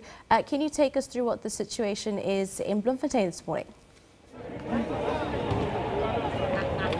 A very good morning to you, Shantae, also to the viewers at home. Indeed, here in Bloemfontein, the marchers are gathered here at Batu location. They will be going to the Department of Labour in town. But now, as we can see that the group is already marching to the streets of Bloemfontein. There's also a strong police presence here. But behind me, you can see it's a few that are still waiting for others. As we saw that there are buses that are still coming in supporting of this march, and we've seen that there also are just normal people who are not even wearing the t-shirts of SAFTU, just people that have joined to say they are in support of this march, which is about the proposed minimum wage of 20 Rands per hour. But with me here, I'm with the workers. They will be just telling us their views about what is currently happening. Mama Dumelang. Dumelang. Just tell me, what do you feel about the proposed 20 Rands minimum wage? 20 Rands minimum wage is like a curse to us, because I don't think anyone can survive even our employer cannot survive on that 20 rand. 3,000 minimum wage is not enough. And we have been going to discuss with them, sitting down, going through this, but they didn't listen to us. They thought we are bluffing. So today we want to show them that this, what we have been meant all this past few days, we mean it, and we are going to do it as we do it now. And I understand you have a family to support. I understand you have a family to support. I do have a family to support. With 3,000 minimum, what I'm going to do with that? I am not going to do anything with it. So I want them to know that I have a family, I do have responsibility as much as they do. So 3,000, they can take it and use it and tell me how much do they do, up to how far. So that's enough. All right, Shante, just another worker here, just to hear his view. Wenandate, how do you feel about this proposed minimum wage? This proposed minimum wage, it's an insult to us. I mean, the petrol rises, the VAT, it's 15%, everything is going up, but we as workers, we can't live with that 3.5 per month. I mean, it's an insult to us. It's a salary wage. In fact, a slavery salary. Yes. You see. So enough is enough. It's time now. Our president needs to know that we are the one. In fact, the economy is on our hands. If ever we don't produce, then the South African economy will go down. So that's it is. Shante, you've heard from the workers saying that the proposed 20 rands per hour, which is 3,500 per month, it's indeed an insult. But for now, I can say that the march is already proceeding to the streets of Bloemfontein, all the way to the Department of Labour, and it's back to you, studio. Thank you very much for that. Apomalela giving us the hive of activity in Bloemfontein. So we have been crossing over to all our reporters throughout the course of the morning. Indeed, that nationwide stay away is in full effect. We will continue to give you all those colourful events, as well as the addresses that are set to take place this morning regarding that throughout the course of the morning. Well, the bus strike now, schooling and train services will not be affected by today's national stay away, but it is still set to coincide with the national bus strike, which today enters its 8th day. Well, talks deadlocked again last night, and Labour Minister Mildred Oliphant will continue negotiating with unions today. The workers want a 9.5% salary increase in the first year and 9% in the second year, while employers are only offering 7%. Meanwhile, Minister of Labour Mildred Oliphant spoke to SABC News earlier about her department's intervention in the bus drivers' strike. I met yesterday with both Labour and employers to say they must come up with the solution. And I said they must work until the end of the night or towards this morning.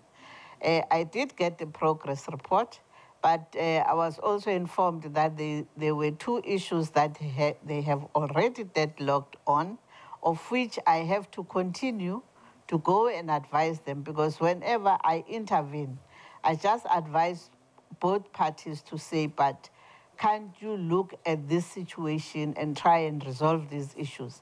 Because the people who are affected here are the workers themselves. So I hope, and I also want to appeal that both the employers and Labour really, you can't tell me that they can argue for more than 2 days again on the difference of 0.5 or 1%. I think really they have to relook at that particular issue. But there were also issues that were raised that relates to the Department of Transport, and that is why when I go back, I have to go with the Minister of Transport. Well, the DA caucus in the city of Cape Town will today vote on whether to fire its embattled mayor Patricia de Lille or not. The caucus is expected to consider yet another motion of no confidence in de Lille, emboldened by a new recall clause. The recall clause that was adopted at the DA's recent Congress allows the party to fire members from their positions or terminate the membership of an offending member. De Lille earlier survived a motion of no confidence by a single vote. DA caucus Deputy Leader JP Smith says they expect the motion to pass.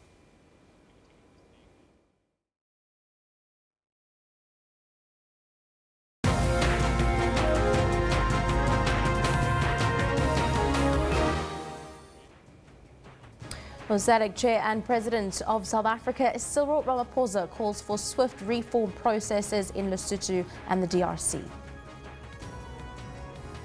MDCT loses bid to bar expelled Deputy Leader Thokozani Kupe from using the party's symbols. African women unite in their call for women inclusion in leadership positions in the continent.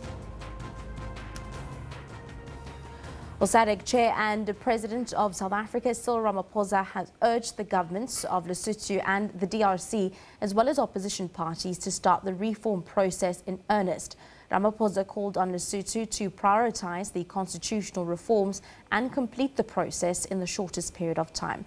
A SADC Troika heads of state and government are meeting in Luanda, Angola, to consider the political security environment of the SADC region. Constitutional reforms remain a cornerstone towards political stability. This will constitute the edifice of all other sectoral reforms, including security.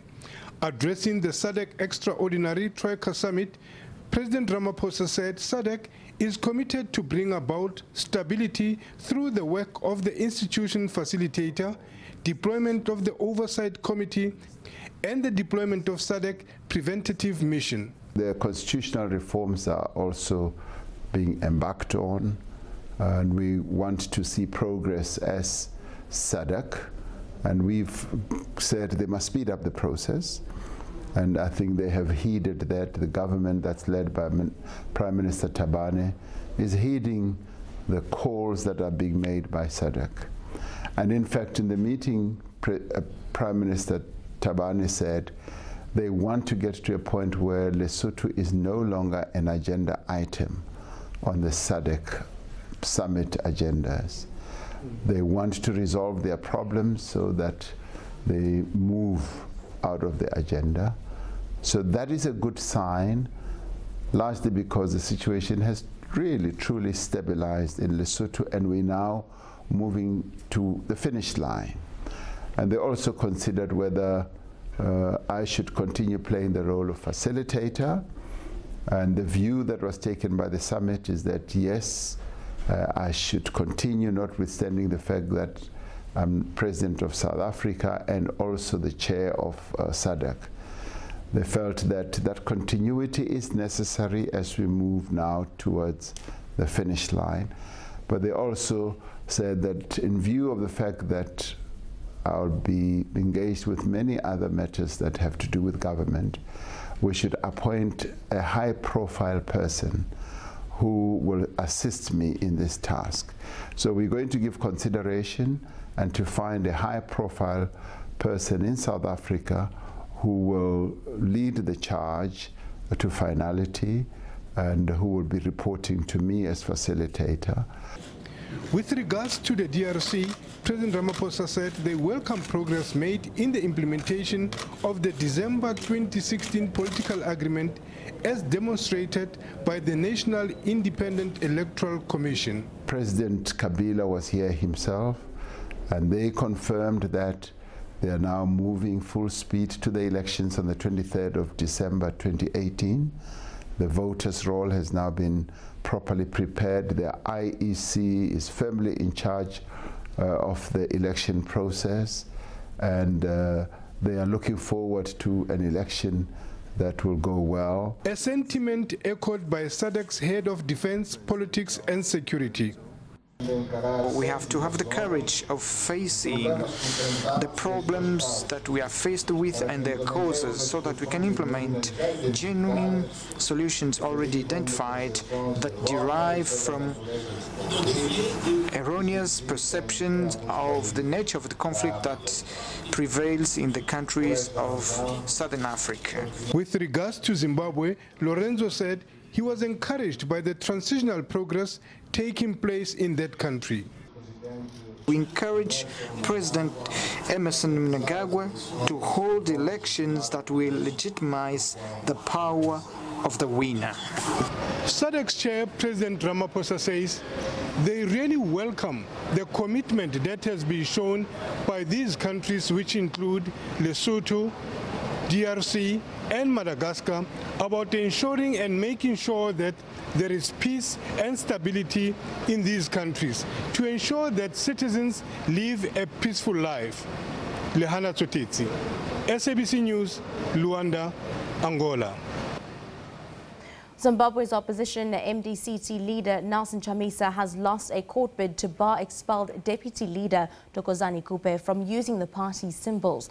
Chamisa and Kupe have been at loggerheads since the hospitalization of the party's late leader Morgan Tsvangirai. Harare High Court Judge Francis Bere says until legitimacy of the leadership is confirmed, none of the MDCT factions can claim to be the lawful authority. Zimbabweans will go to the polls in July. Staying with African news, women from 40 countries are participating in the second African Women Leaders Network meeting in Ethiopia. The forum was launched in 2017 at the United Nations in New York. It is a two-year initiative aimed at strengthening African women leaders' capacity to build sustainable peace in the continent. Across Africa, it is no longer a question of how much women are able to contribute to society, but rather how easily they can move into the political, economic and social spaces in their countries. Legal systems and societies that degrade the role of women and the failure of institutions to project women's rights are all concerns for these women leaders who are meeting in Addis Ababa for the African Leaders Initiative Network. Boko Haram and other terrorist groups continue to affect the lives of millions across the Sahel and the Lake Chad region, and the majority of whom are women and children. In Nigeria, Cameroon, Chad, and Niger, almost 1 of every 5 suicide bombers is a child, and 3/4 of all child suicide bombers are girls. That is our challenge. As this network, we need to consider what it is that we are going to do in order to change this trajectory. The attendees are from 40 countries globally, and this meeting is held under the theme, Women Working Together for the Africa We Want, from commitment to action, with a special call to more African nations to join the course. The fact that right now only Rwanda, Senegal, and South Africa have parliamentarians that are above 40% is a challenge that we want to tackle so that we can increase the number of women who are in parliament. We also want to increase, maybe it's not in our hands, but we would like our leaders to increase the number of women who are in cabinet, women ministers. According to those here, change depends entirely on individual member states and more so the political will of the male-dominated leadership at the helm of the African Union. Gender equality and women empowerment is a central piece of this endeavor to make the organization fit for purpose. Significantly, the January 2018 African Union Summit decided to set a target for gender parity by 2025. The task ahead for the women is to create more networks at grassroots levels in their countries to help raise awareness over how women can access education, health services, agricultural funds and roles in peace building, aspects which these networks hope to achieve. Coletta Njohi, SABC News in Addis Ababa, Ethiopia.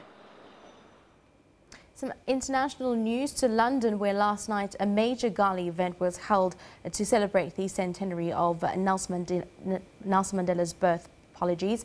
The charity dinner was attended by many celebrities from South Africa, the US and Britain, and was hosted by South Africa's Bonang Mateba.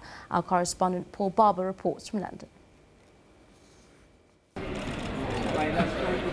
Some celebrities sparkle to remember modern South Africa's founding father. At the Rosewood Hotel in central London, the star-studded Global Gift Charity Gala was given a special focus this year, Nelson Mandela's vital legacy in this, the centenary of Madiba's birth.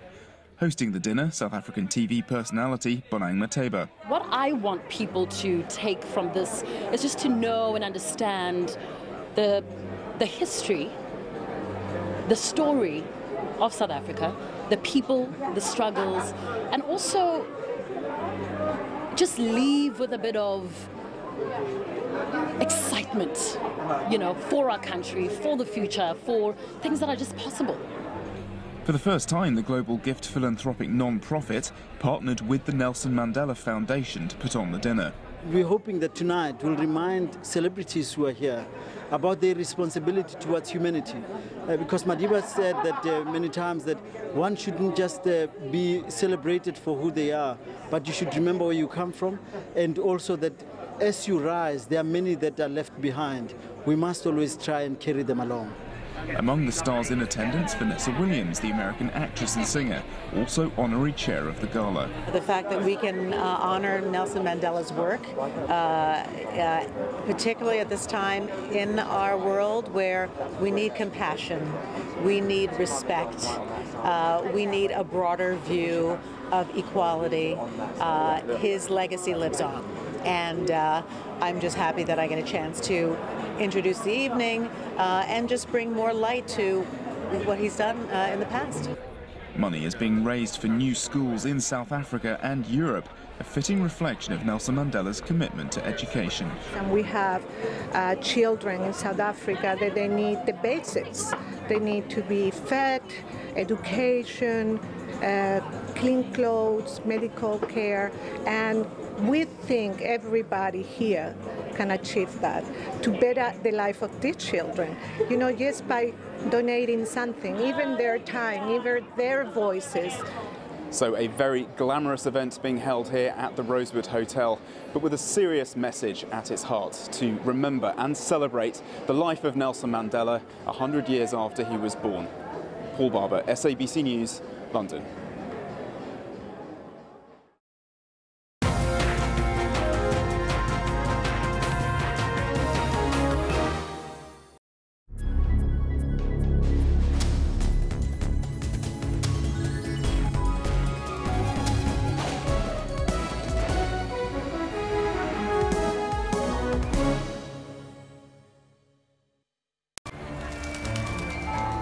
If you asked the British how they felt about being the biggest cider drinkers in the world, they'd say something like this. Yes. Well, we don't know about you, but that sounds like a challenge. Challenge accepted. Get a 12-pack of 440ml Hunter's Dry Cider cans for only $119.99 from Tops at Spar. Technology is used for both positive and negative. Some governments block the internet in times of protest. With this internet blackout, it's impossible for me to do it, so I have to travel to Douala. This act is a true violation of the rights of citizens. In Africa, people are always coming up with innovative ways to use technology to solve some of their problems. The more interesting piece of technology is actually the artificial intelligence. AI, it's utilizing data to make your life easier. On Network, we'll give you Africa's technology and social media news. Catch Network with Spumelele Zondi every Saturday at 8:30 p.m.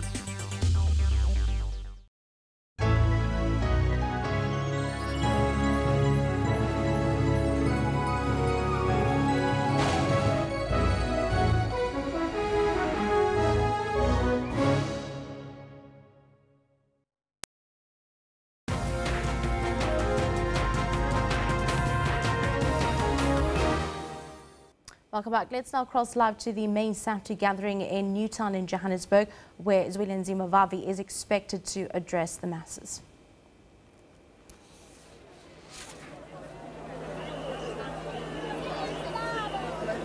Okay.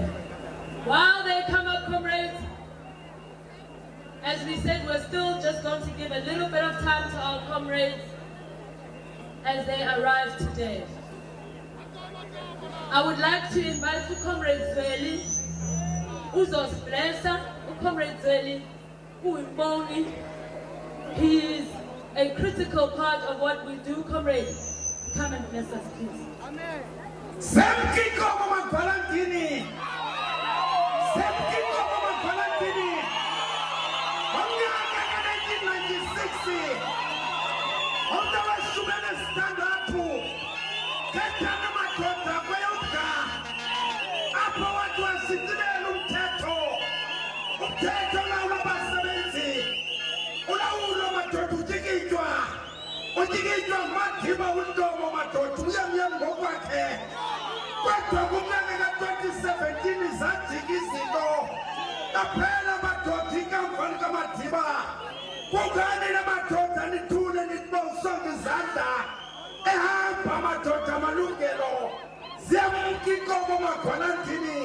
Sitting at 3,500. I get a party of Sinawanyati. So pendula Nekina. Joyce Niskango and Gomo.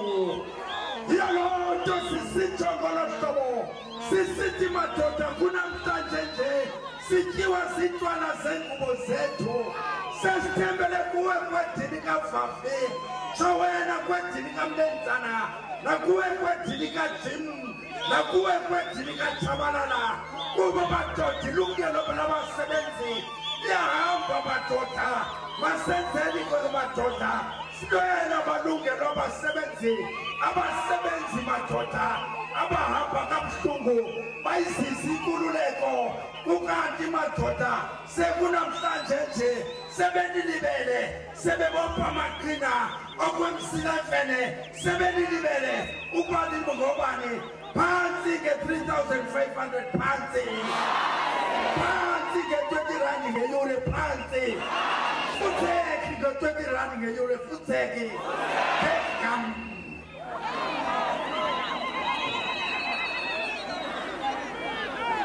Zolilwela Amasili Fuma Zolilwela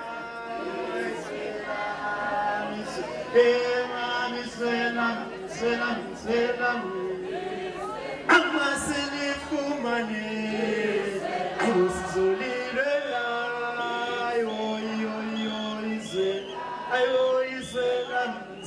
Selam I was in Fumani. I was Zolirela.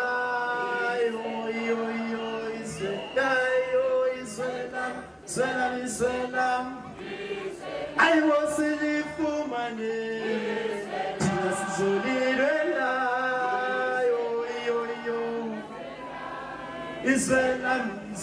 Zelam. I was in Fumani. But that's Zolirela.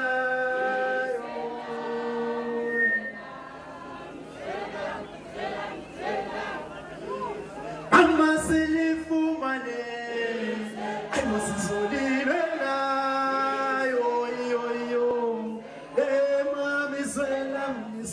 Selam. I'm a silly Fumani. I was Zolirela.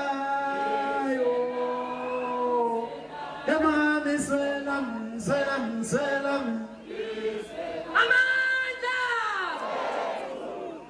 Can the representative from the Casual Workers Association please come forward with the message? Casual Workers Association.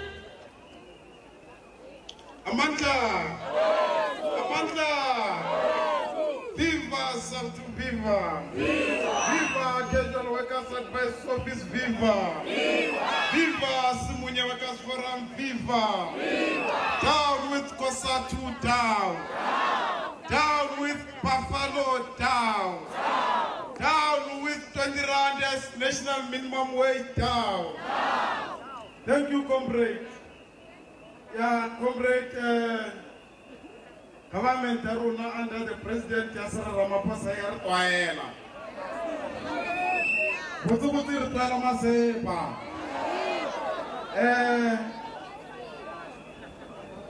R20 per hour, comrade. It's a shame in South Africa. And one other thing, comrade, with 20 rand you can't even buy 2 loaves of bread. So, Hyderabad, how are you shall go Cosatu, we feel Cosatu. As workers struggle and working class Hyderabad. And we must remember that this thing, it is shocking system that labor broke. Because labor brokers are the ones who take advantage. Then why should government there? Why we take government down like human? I get what I got fair. So Arriba, we will fight, comrades, until as working class in South Africa get a living wage. And we will make sure, comrades, if need be, we can be here every weekend until we won this battle. We are the one who make economy in South Africa. So we must enjoy those profits, not only Buffalo, Lebanawa High, and ANC official. So comrades, I appreciate these numbers. It shows for this 20 rand per hour, and we are going to fight, and we will fight till the end. Amanda! Amanda! Our two! Down with Cosatu town! Down with Dumodamini town! Amanda! Pretoria workers, are you here? Pretoria workers, are you here? Springs workers, are you here? Randfontein, are you here? Johannesburg workers, are you here? Durban, are you here? Vereeniging, are you here? All right, comrades. I'd like to invite the Gauteng Community Health Workers Forum. If they can come up. They're not here yet. In the meantime, I would like to invite Katlehong Zone 1 is here. Katlehong, are you here?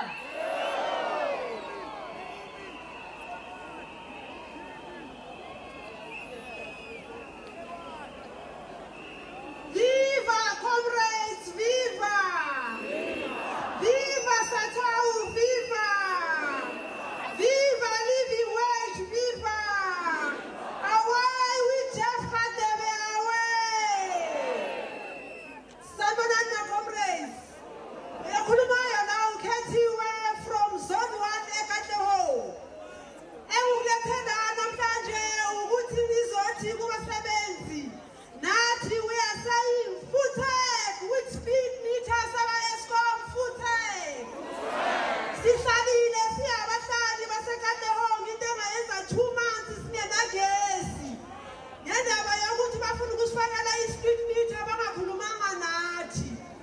Namhlanje sizothi abasebenzi mabathi footed ngale 20 rand nathi sinani basebenzi. Sikhathele ukudelelwa inhlangano yethu. Sikhathele ukudelelwa abantu esibasapotayo. We are saying uEskom makeze kithi sikhulume. Just coming out of the commemoration that is taking place there at Newtown in Mary Fitzgerald Square in Johannesburg as SAFTU union members have gathered. Let's cross now to Port Elizabeth where Jade Leupolzer has been giving us an update throughout the course of the morning. Very good morning to you, Jade. We do believe that the march down there in Port Elizabeth is set to begin shortly. What's the update?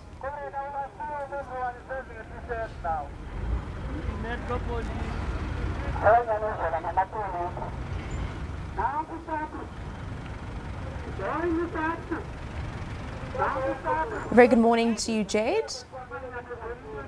All right, we are still... We're coming to you live from Port Elizabeth here, where the march has just started. A couple of hundred people have walked down the road from the new Brighton Nangoza JB Hall, and they will be making their way up this road, Commercial Road.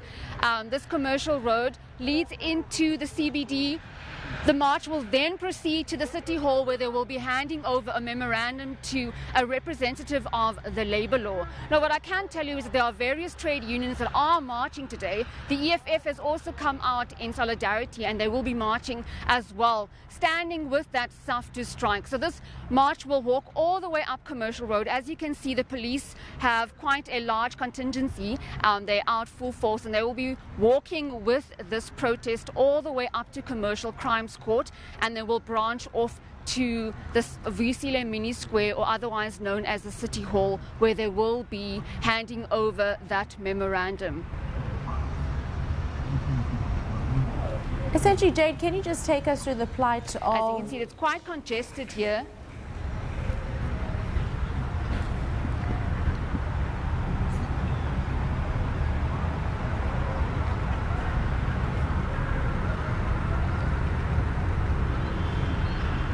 As you can see, Shantae, it's quite congested. All right, there we had Jade Leap also from Port Elizabeth giving us an update there, as the march to PECBD has just taken place there. The workers walking very, very slowly, also surrounded by a police contingent. It seems to be quite calm, that stay away. We'll be giving you updates on that. Let's cross to Durban. Let's see what's happening there with regards to the stay away. Ayanda Mhlongo is on standby. Very good morning to you, Ayanda. We saw a very, very busy and noisy morning from your side. What's the latest down your end?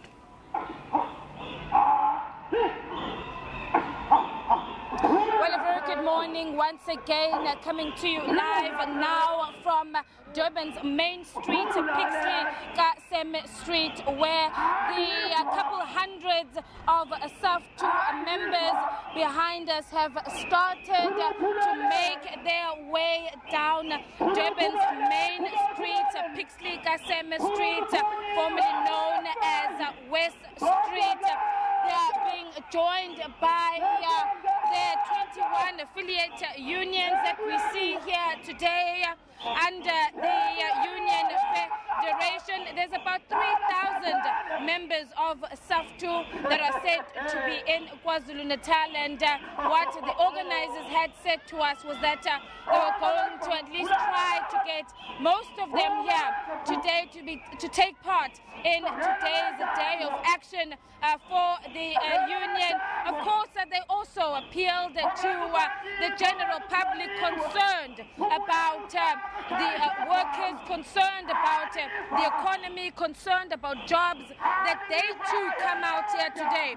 They'd also invited students in various universities here in Durban to also come today and be part of today's march, to say that for them the future is important, that they participate in today's day of action, and that they too as students voice what their concerns are linked to the Freeze Must Fall campaign, and that they too be part of today's march. We haven't yet seen any of the representatives of the students here today, but certainly in front you have the leadership of the various union affiliates of SAFTU locally here in KwaZulu-Natal. We don't yet at the moment see whether any of the national leaders of the Union Federation, but these that are here today have said that this is an important day, a show of force for this union to say enough with the conditions of workers. Of course, they're unhappy about the proposed amendments to labour laws. They're also saying that they want recognition on the NEDLAC forum, and of course they've called that minimum wage of 20 Rand per hour as an insult to workers. They'll be making their way down to West Street, and we are expecting that they could possibly be there around 1 o'clock or 2 o'clock, where they will be met by representatives from government as well as the Department of Labour, who will then accept a memorandum from the leaders who are here today. SAFTU had said that they wanted to ensure that there's a complete shutdown of the cities, and in fact earlier on this morning there were a few businesses that had closed their doors in fear, as there were reports of chaos and disruptions and roads that were going to be closed today. But we can say that since this morning there has been no incidents that have been reported, and as soon as other businesses realized that others were operating, they then opened their doors. There was concern that there would be roads closed and there'd be total chaos in the cities, but we can say as well that there is a very heavy police deployment here today around the city. A lot of police officers are deployed to this march, and the SAFTU has promised that it will indeed be a peaceful protest and that there are not going to be any incidents of violence here this morning. The march is continuing now. We're slowly making our way down Durban's main street, which is West Street. We're led by the men and women in blue who are out here this morning, ensuring that there is peace and stability.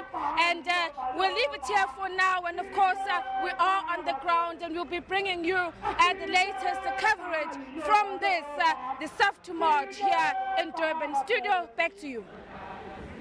Thank you very much, Yana Mhlongo, giving us a very comprehensive overview to the nationwide Stay Away from SAFTU union members in Durban and KwaZulu-Natal. Well, we'll leave it there for now. Do stay tuned to SABC Newsroom. We'll take a short break.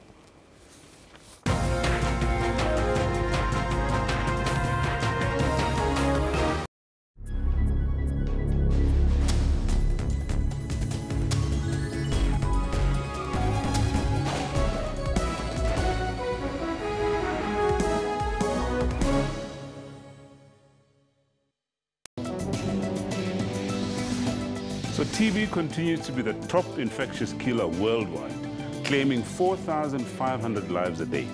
It is estimated that approximately 1% of the global population is autistic. So if you're on a medical aid, how well do you understand the benefit structure and how your medical aid generally works? And if you're not on a medical aid, have you considered belonging to one? So how much and what should you know about this condition? Is it curable? Can people living with epilepsy, for instance, play sport, drive cars, get employed? 7 million people around the world die annually as a result of tobacco use. For Health Tip, catch Health Talk every Saturday from 9 to 10.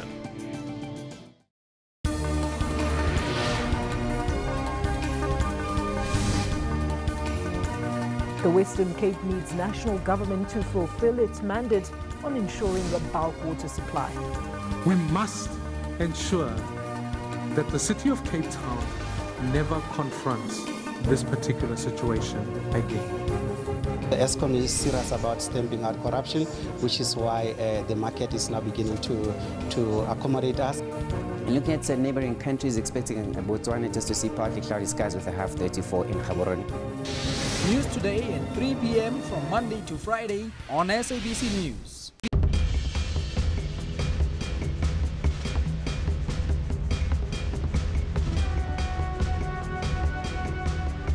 A meteorite hit the Earth 2 million years ago, creating an enormous impact of crater, about 10 kilometers in diameter near Vredefort in the Free State, 100 kilometers southwest of Johannesburg, now known as the Vredefort Dome, a South African World Heritage Site. The meteorite is said to have been larger than Table Mountain and caused a 1,000 megaton blast of energy.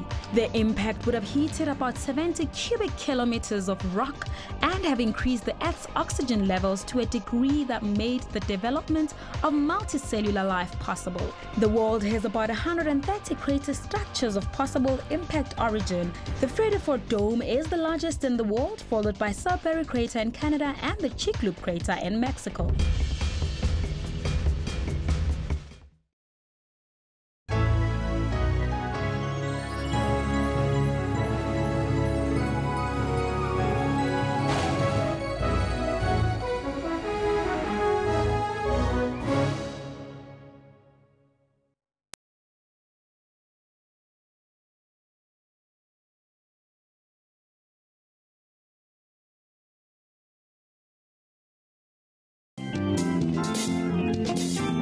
After a horrific accident, major questions were asked. So step one, I asked myself, do I really want to die?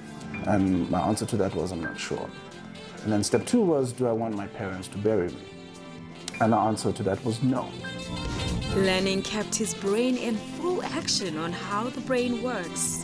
When I was in hospital, right, as I was saying, to catch up with my peers, I started to become obsessed with memory techniques and how the brain works and how we retain information. Touching lives is his continuous mission. I now work for a non-profit where we deal with access issues regarding kids with disabilities and persons with disability. We're busy working on beach access. Being wheelchair-bound did not stop fun in his life. I party in a wheelchair, I laugh in a wheelchair, I smile in a wheelchair.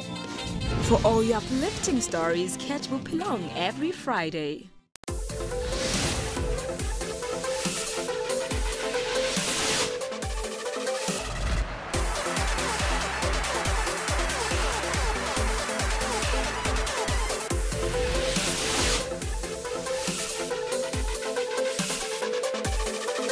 No. Yes. Yes.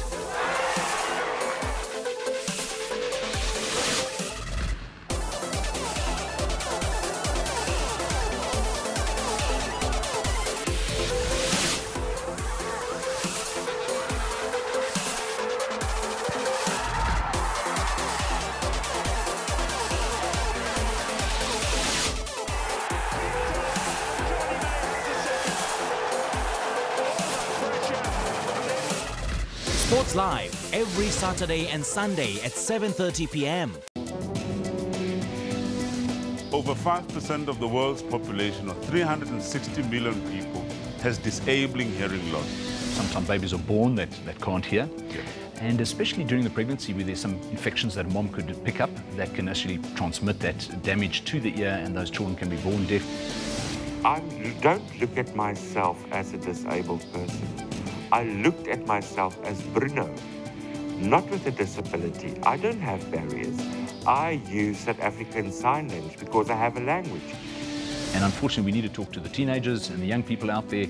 I know it's now fine to go to the concerts and listen to that loud music, but you're actually damaging those little hair cells all the time. And you're not going to pay the price now. You're going to pay the price when you turn 45, 50. And then all of a sudden, we're going to see the damage done. For all your health news, join Health Talk every Saturday from 9 to 10.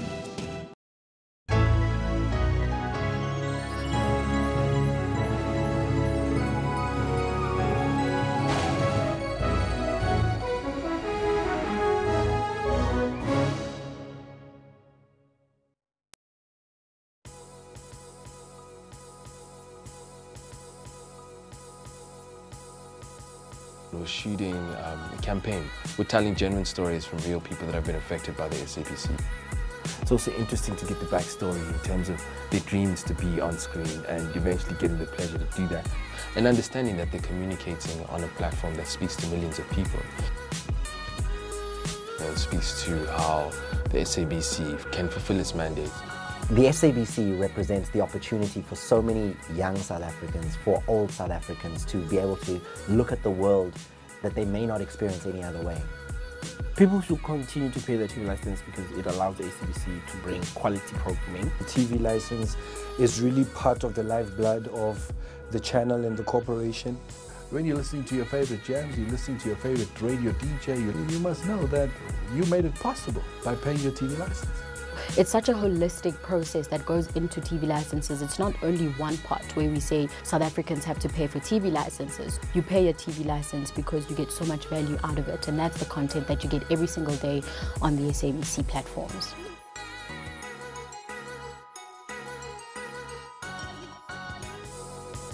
I have been in the film industry now for 51 years.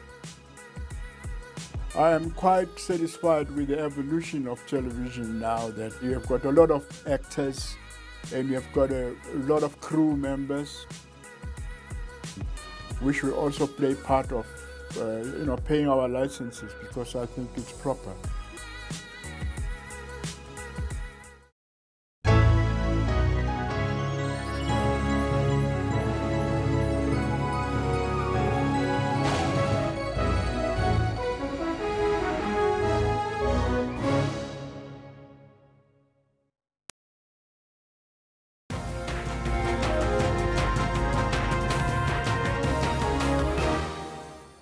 In Polokwane, hundreds of SAFTU and NUMSA members have gathered at the SABC Park and are expected to march to the offices of the Labour Department to submit a memorandum.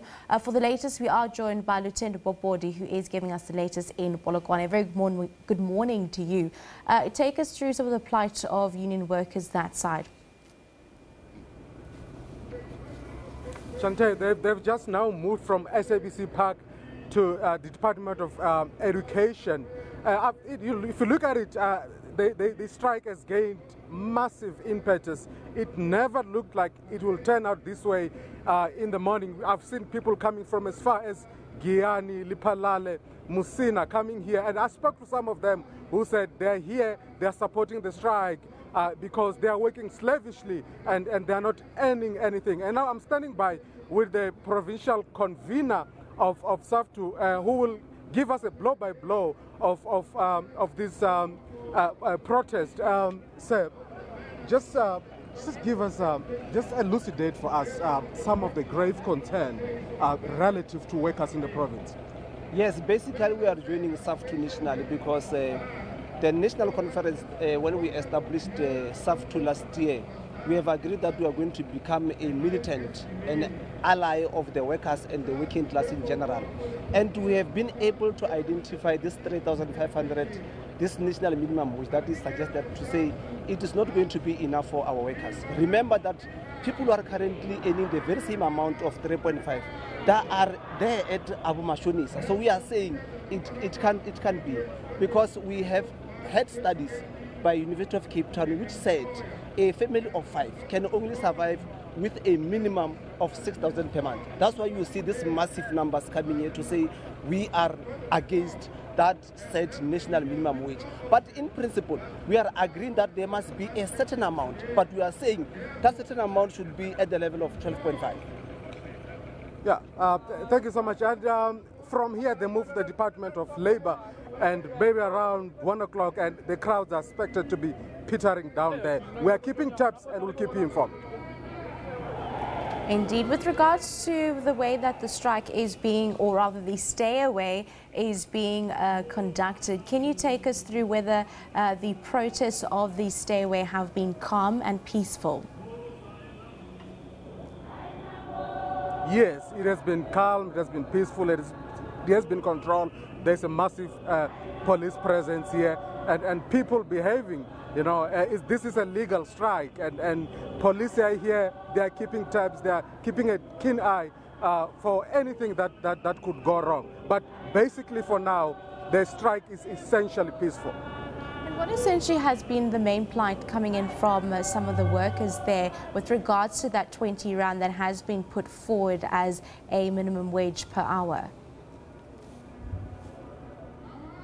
Yeah, as I said, I've spoken to some people, especially old people who work as teachers in daycare centers and preschools, also domestic workers who are saying they're getting as little as 800 rand.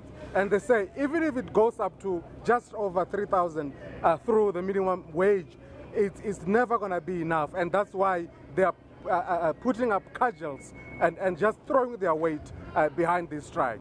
Definitely. Thank you very much for giving us that update. SABC's Lieutenant Bobodi from Polokwane giving us the updates there in Polokwane. Also describing the nationwide stay away this morning is very peaceful. We've also been giving you updates from the other parts of the country there. Jadely Paulsa in Port Elizabeth, we also saw the beginning stages there of the protest mass action of that nationwide stay away that has been taking place in many parts of the country. We've also then crossed to Vanessa's, or rather SABC's Vanessa Punya, who is also giving us the updates from Cape Town CBD. And then again, we've also been seeing those visuals that have been coming in from Newtown in Johannesburg at Mary Fitzgerald Square, where we are also expecting Zwelin Zima Vavi to address the masses there. We've also been getting a plight there from some of the workers as well as the union members saying that that 20 Rand per hour proposal is not enough. And indeed, if you have just joined us, welcome to SABC TV News, channel 404. These, in fact, are the live visuals that are coming to you this morning from Newtown, Johannesburg, Mary Fitzgerald Square, as we continue to give you live coverage nationwide of the SAFTU mass action stay away across the country.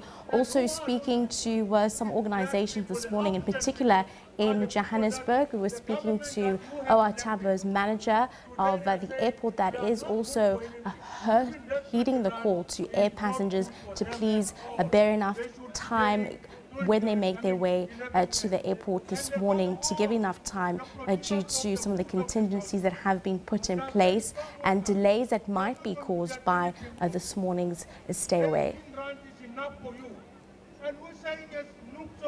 We're saying yes, SAFTU. To hell with your 20 rand. To hell with the 11 rand. To hell with all the amendments that you're putting on. Some organization, Cosatu, together with his followers. When I say Cosatu together with his followers, I am not talking about members of Cosatu. I'm talking the followers in the name of Fedusa and Naktu. Those that will say yes to anything that comes from Cosatu. If Cosatu says this, their followers, Naktu and Fedusa follow. That is why they are condemning our action today. They are saying you are good for 20 rands. The EPW workers are good for 11 rands. And they are saying this is just a start. Everybody is saying it's a start. What you are saying is a start. What are you depending on? What are you going to do after this 20 rand or this 11 rand?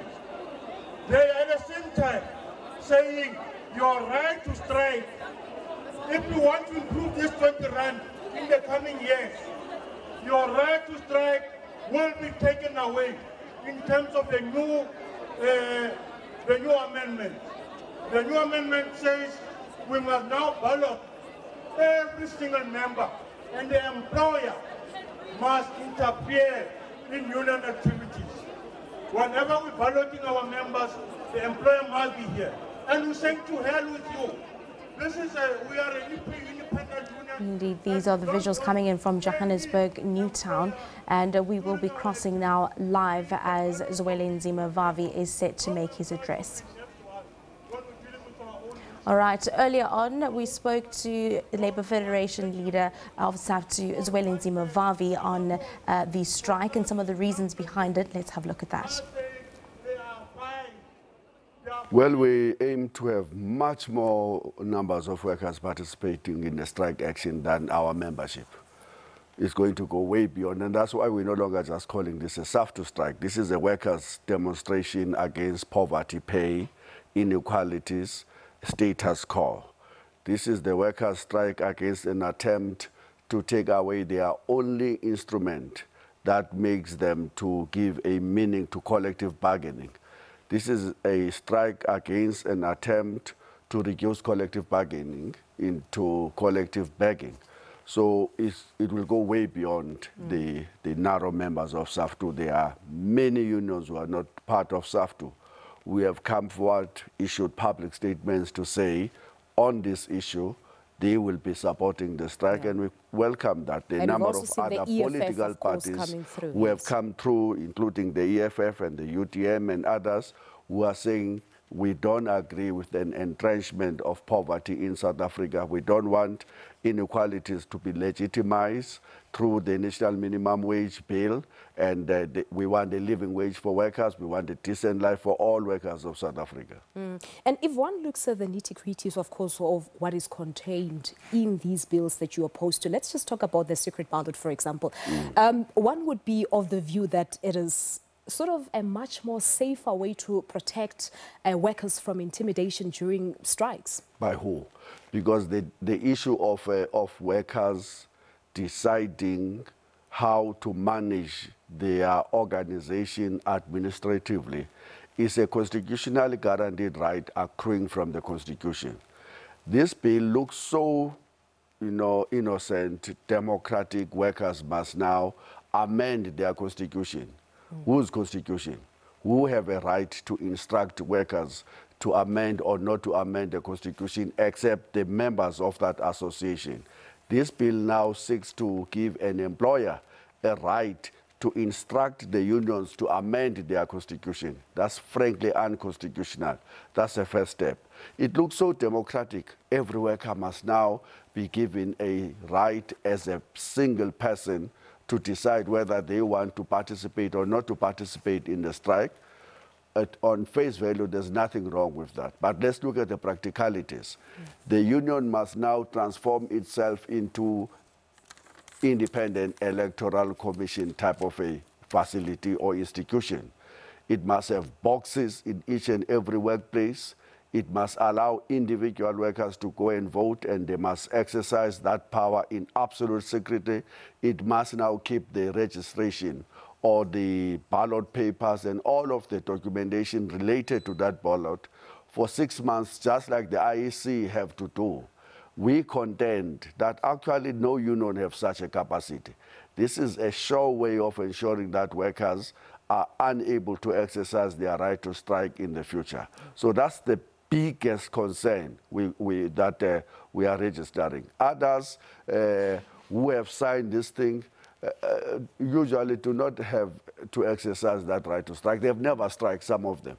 For their entire lives, they are happy to just sign that away. But the workers who understand that there is a class battle in each and every workplace and that they must rely on their strike weapon as the very last resort in case that the negotiations do not produce the results, know how important that instrument to go on a strike is in order to have some form of a collective bargaining. All right, let's just, I know there's so much to talk about, but let's just talk about the minimum wage itself. Of course, you're opposed to this 20 rand an hour, which sort of translates to 3,500 rand a month. If you are lucky enough. According to you, what is the accepted minimum wage? A minimum wage will be anything that will give workers a meaning of the slogan, a better life for all, or even this hot air slogan that have been shouted since 2012, radical economic transformation in the second phase. The University of Cape Town issued a study way back in 2014 already, saying that a worker requires at least 5,400 rands just to keep his head above the water. That's not decent life. Staying with the story, SABC News earlier spoke to Minister of Labour Mildred Oliphant on the issues. The current amendments, particularly when it comes to the Labour Relations Act, we are saying all the unions must put the clause on the issue of balloting.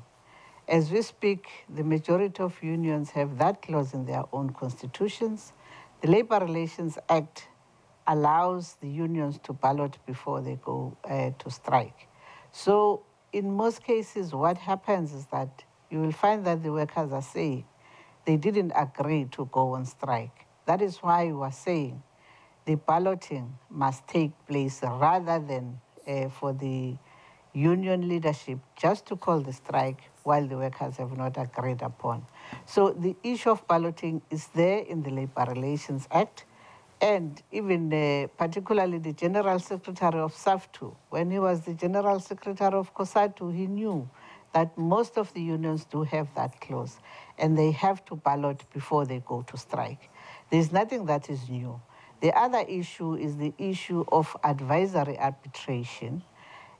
When you talk about the advisory arbitration, you are talking about the permutation if there is a deadlock between the employers and the workers.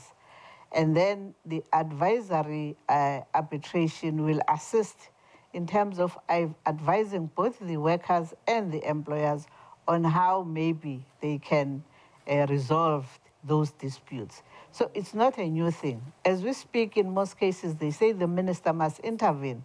That is sort of an advisory arbitration that we are proposing, rather than for the workers to say the minister must come and intervene. So when the commissioners are intervening on behalf of the Minister of Labour and the department in particular, that is the institution that was created by us as the government, workers and business, including the community, through the constituencies of NETLEC. And therefore, they can't come up today and mislead the workers while they were part and parcel of having those discussions previously. Well, Labour Federation Cosatu is not participating in today's nationwide stay-away led by rival SAFTU. Cosatu General Secretary Bekin Jali spoke to SABC News earlier about how the proposed minimum wage of 20 Rand per hour was arrived at by the various stakeholders involved in negotiations with government. This was a combination of intensive negotiation between the social partners, business, community, organized labor, in deciding in terms of what is possible in relation to those issues. Cosatu initially tabled a demand of 4,500 Rand per month, informed by what was given by some university for a family of 5.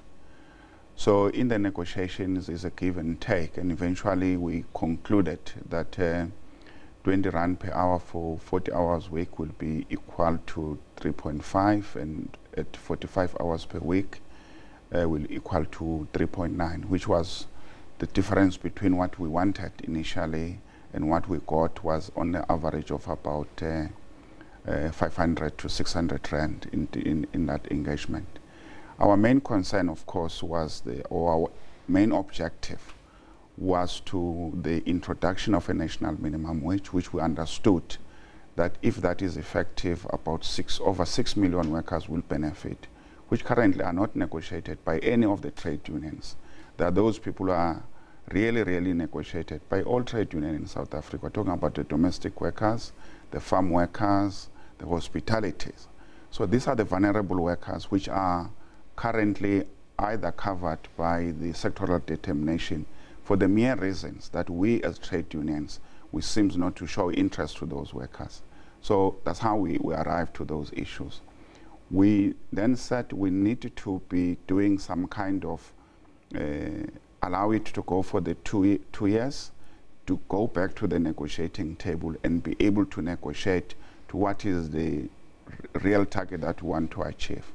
But we also agreed that this is not a complete process. We needed to have an intensive negotiation on what we call an income equality, so that we can be able to address the differences between the lowly paid and the highly paid in terms of the COs. But we also said it needed to be discussed at the same time with comprehensive social security. For an example, if we all agreed that for any family to live, you need 6,000 Rand, but there's a company or a household employing a domestic workers, you can only afford, and you can prove that you can only afford to pay 4,000. Who then has to cover the differences? Because everybody must be able to have some kind of money that to live it on. That's why we then said we must then introduce the comprehensive social security. So to us, this is the first step. We need to go to the second phases of addressing the national minimum wage. Well, schooling and train services will not be affected by today's national stay-away, but it will coincide with the national bus strike, which is entering its 8th day. Well, talks deadlocked again last night, and Labour Minister Mildred Oliphant will continue negotiating with unions today. The workers want a 9.5% salary increase in the first year and 9% in the second year, while employers are only offering 7%. Minister of Labour Mildred Oliphant spoke to SABC News earlier about her department's intervention in the bus drivers' strike. I met yesterday with both Labour and employers to say they must come up with the solution. And I said they must work until the end of the night or towards this morning. I did get the progress report, but I was also informed that there were 2 issues that they have already deadlocked on, of which I have to continue to go and advise them, because whenever I intervene, I just advise both parties to say, but can't you look at this situation and try and resolve these issues? Because the people who are affected here are the workers themselves. So I hope, and I also want to appeal that both the employers and labor, really, you can't tell me that they can argue for more than 2 days again on the difference of 0.5 or 1%. I think really they have to relook at that particular issue. But there were also issues that were raised that relates to the Department of Transport, and that is why when I go back, I have to go with the Minister of Transport. The DA caucus in the city of Cape Town will today vote on whether to fire its embattled mayor, Patricia de Lille, or not. The caucus is expected to consider yet another motion of no confidence in de Lille, emboldened by a new recall clause. The recall clause that was adopted at the DA's recent Congress allows the party to fire members from their positions or terminate the membership of an offending member. De Lille earlier survived a motion of no confidence by a single vote. The DA caucus deputy leader JP Smith says they expect the motion to pass. Our question we're asking this morning is, how is the SAFTU nationwide shutdown affecting you? You can send us your comments on at SABC Newsroom. Of course, reporting from some of our reporters, we've seen that many commuters will be affected, specifically if you are stuck in the car. In Johannesburg, it has also been advised if you are making your way to the airport to also make sure that you provide enough time to do so. On that note, we'll have a look at this and more after the break.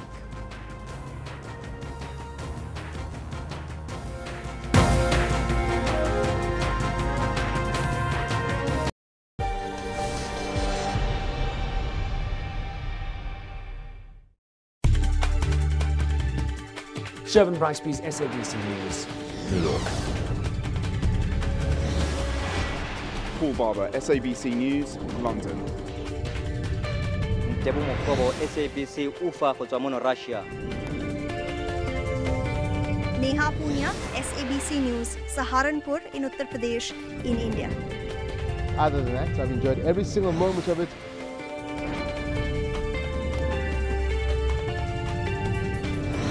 Takwanangatani, SABC News, Soweto, Johannesburg. Technology is used for both positive and negative. Some governments block the internet in times of protest. With this internet blackout, it's impossible for me to do it, so I have to travel to Douala. This act is a true violation of the rights of citizens. In Africa, people are always coming up with innovative ways to use technology to solve some of their problems. The more interesting piece of technology is actually the artificial intelligence. AI, it's utilizing data to make your life easier. On Network, we give you Africa's technology and social media news. Catch Network with Skuminala Zondi every Saturday at 8:30 p.m.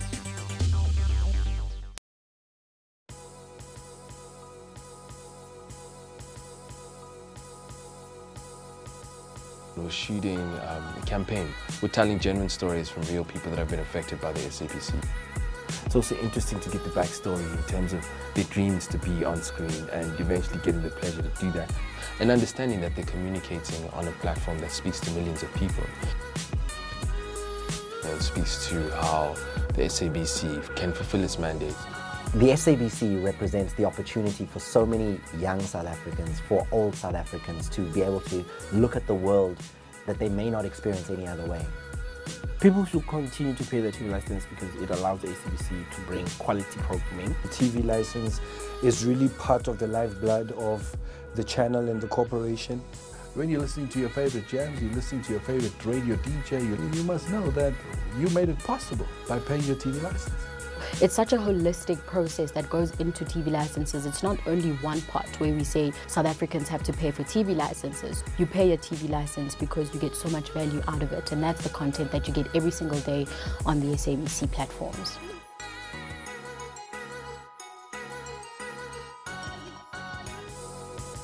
I have been in the film industry now for 51 years. I am quite satisfied with the evolution of television now, that you have got a lot of actors and you have got a lot of crew members,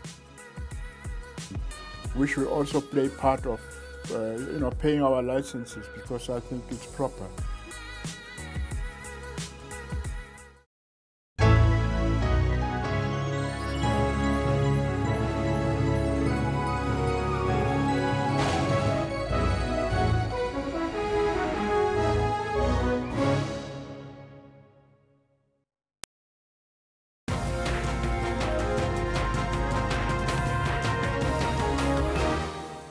Welcome back. Well, Zwelinzima Vavi is addressing union members in Newtown in Johannesburg. Let's cross live. The people around you, when they they are not here ukuzosimohosha. Andithi nibonile bebethe kuzophala ligazi kwi social media bebeplanda istory yokuba kuzoba ne-chaos today. Sifuna ukuba prove wrong, but watch out for the agent provocateurs amongst us. All of us slowly, to the town in namhlanje. We can't march, we are far too many to march. We are occupying the city of Johannesburg. But as we do it, we are the disciplined forces of SABC and its allies who wants to register the strongest message to those who are selling us out at Netlet. So siyafolda ke manje ukuthi i-truck ivalwe, ama-comrade akakwazi ukuthi asilide from below. Enze kanjalo nina nilalela ama-marshals. No one must walk ahead of the marshals. The marshals esiziphethe ngoba yizona ezingama-shop squad wethu ngisho. Ayo marshal uphelana ngama-shop squad. Ngawo azosihola namhlanje. Asifuni kukwenzakala not one worker. Everything must be in order. The magnitude of workers who are here, they are fine. We must try to control everything. We must not lose the control. Asizubaleka, asigijimi, sihamba kancane, sifuna ukubafumana kahle namhlanje. Siyabona. Sonke amaqabane. Ucomrade Dlube Majola is going to tell us now the route we are going to use. Nikumbule lama comrade angale awasizwa. Sizamuthola ngisound encane ukuthi sikhulume nabo before sihambela. So ucomrade uzositshela ukuthi sizohamba kanjani. Sizame kuzoba nzima kodwa sizame ukulandela i-track, asizoyivala ne-sound, izohamba nathi as it is making the noise, except that asizobakho esi-stage. Sizame ukulandela i-track maqabane, siyazwana, singenzakalisani, singanyathelani. Mawubona umuntu esiwa phambi kwakho ustop abanye abantu banganyatheli phezu kwakhe. Siyazwana, protect each other now. Angisho singalaba abazwana ngento eyodwa,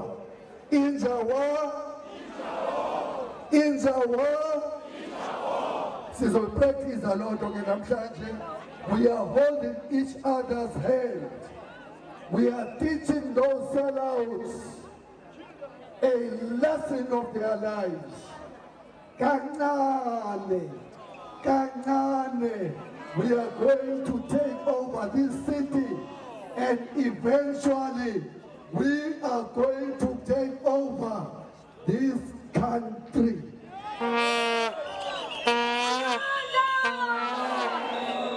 Okay, so now we get down to the details. Shanganani, are you here? Shanganani leadership of NUMSA, are you here? Ekurleni, are you here? Sidiben, are you here? Jersey Band, are you here? Okay, all NUMSA regional leadership.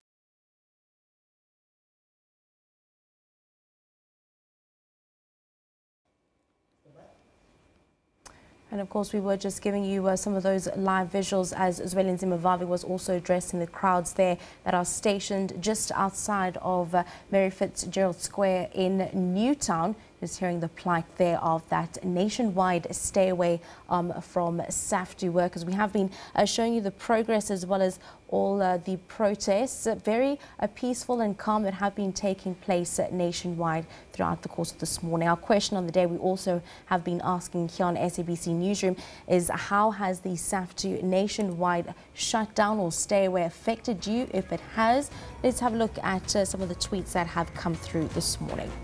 Well, this one comes in from Bongeseni, and nothing at work and very energetic. Well, that's very good for you. Others have been stuck in traffic in the morning. And Khasa says, I'm really enjoying the SAFTU strike because an injury to one is an injury to all. SAFTU is fighting for our rights. Apambili, SAFTU, apambili. Eugene says, nothing is happening this side. Everything is as normal.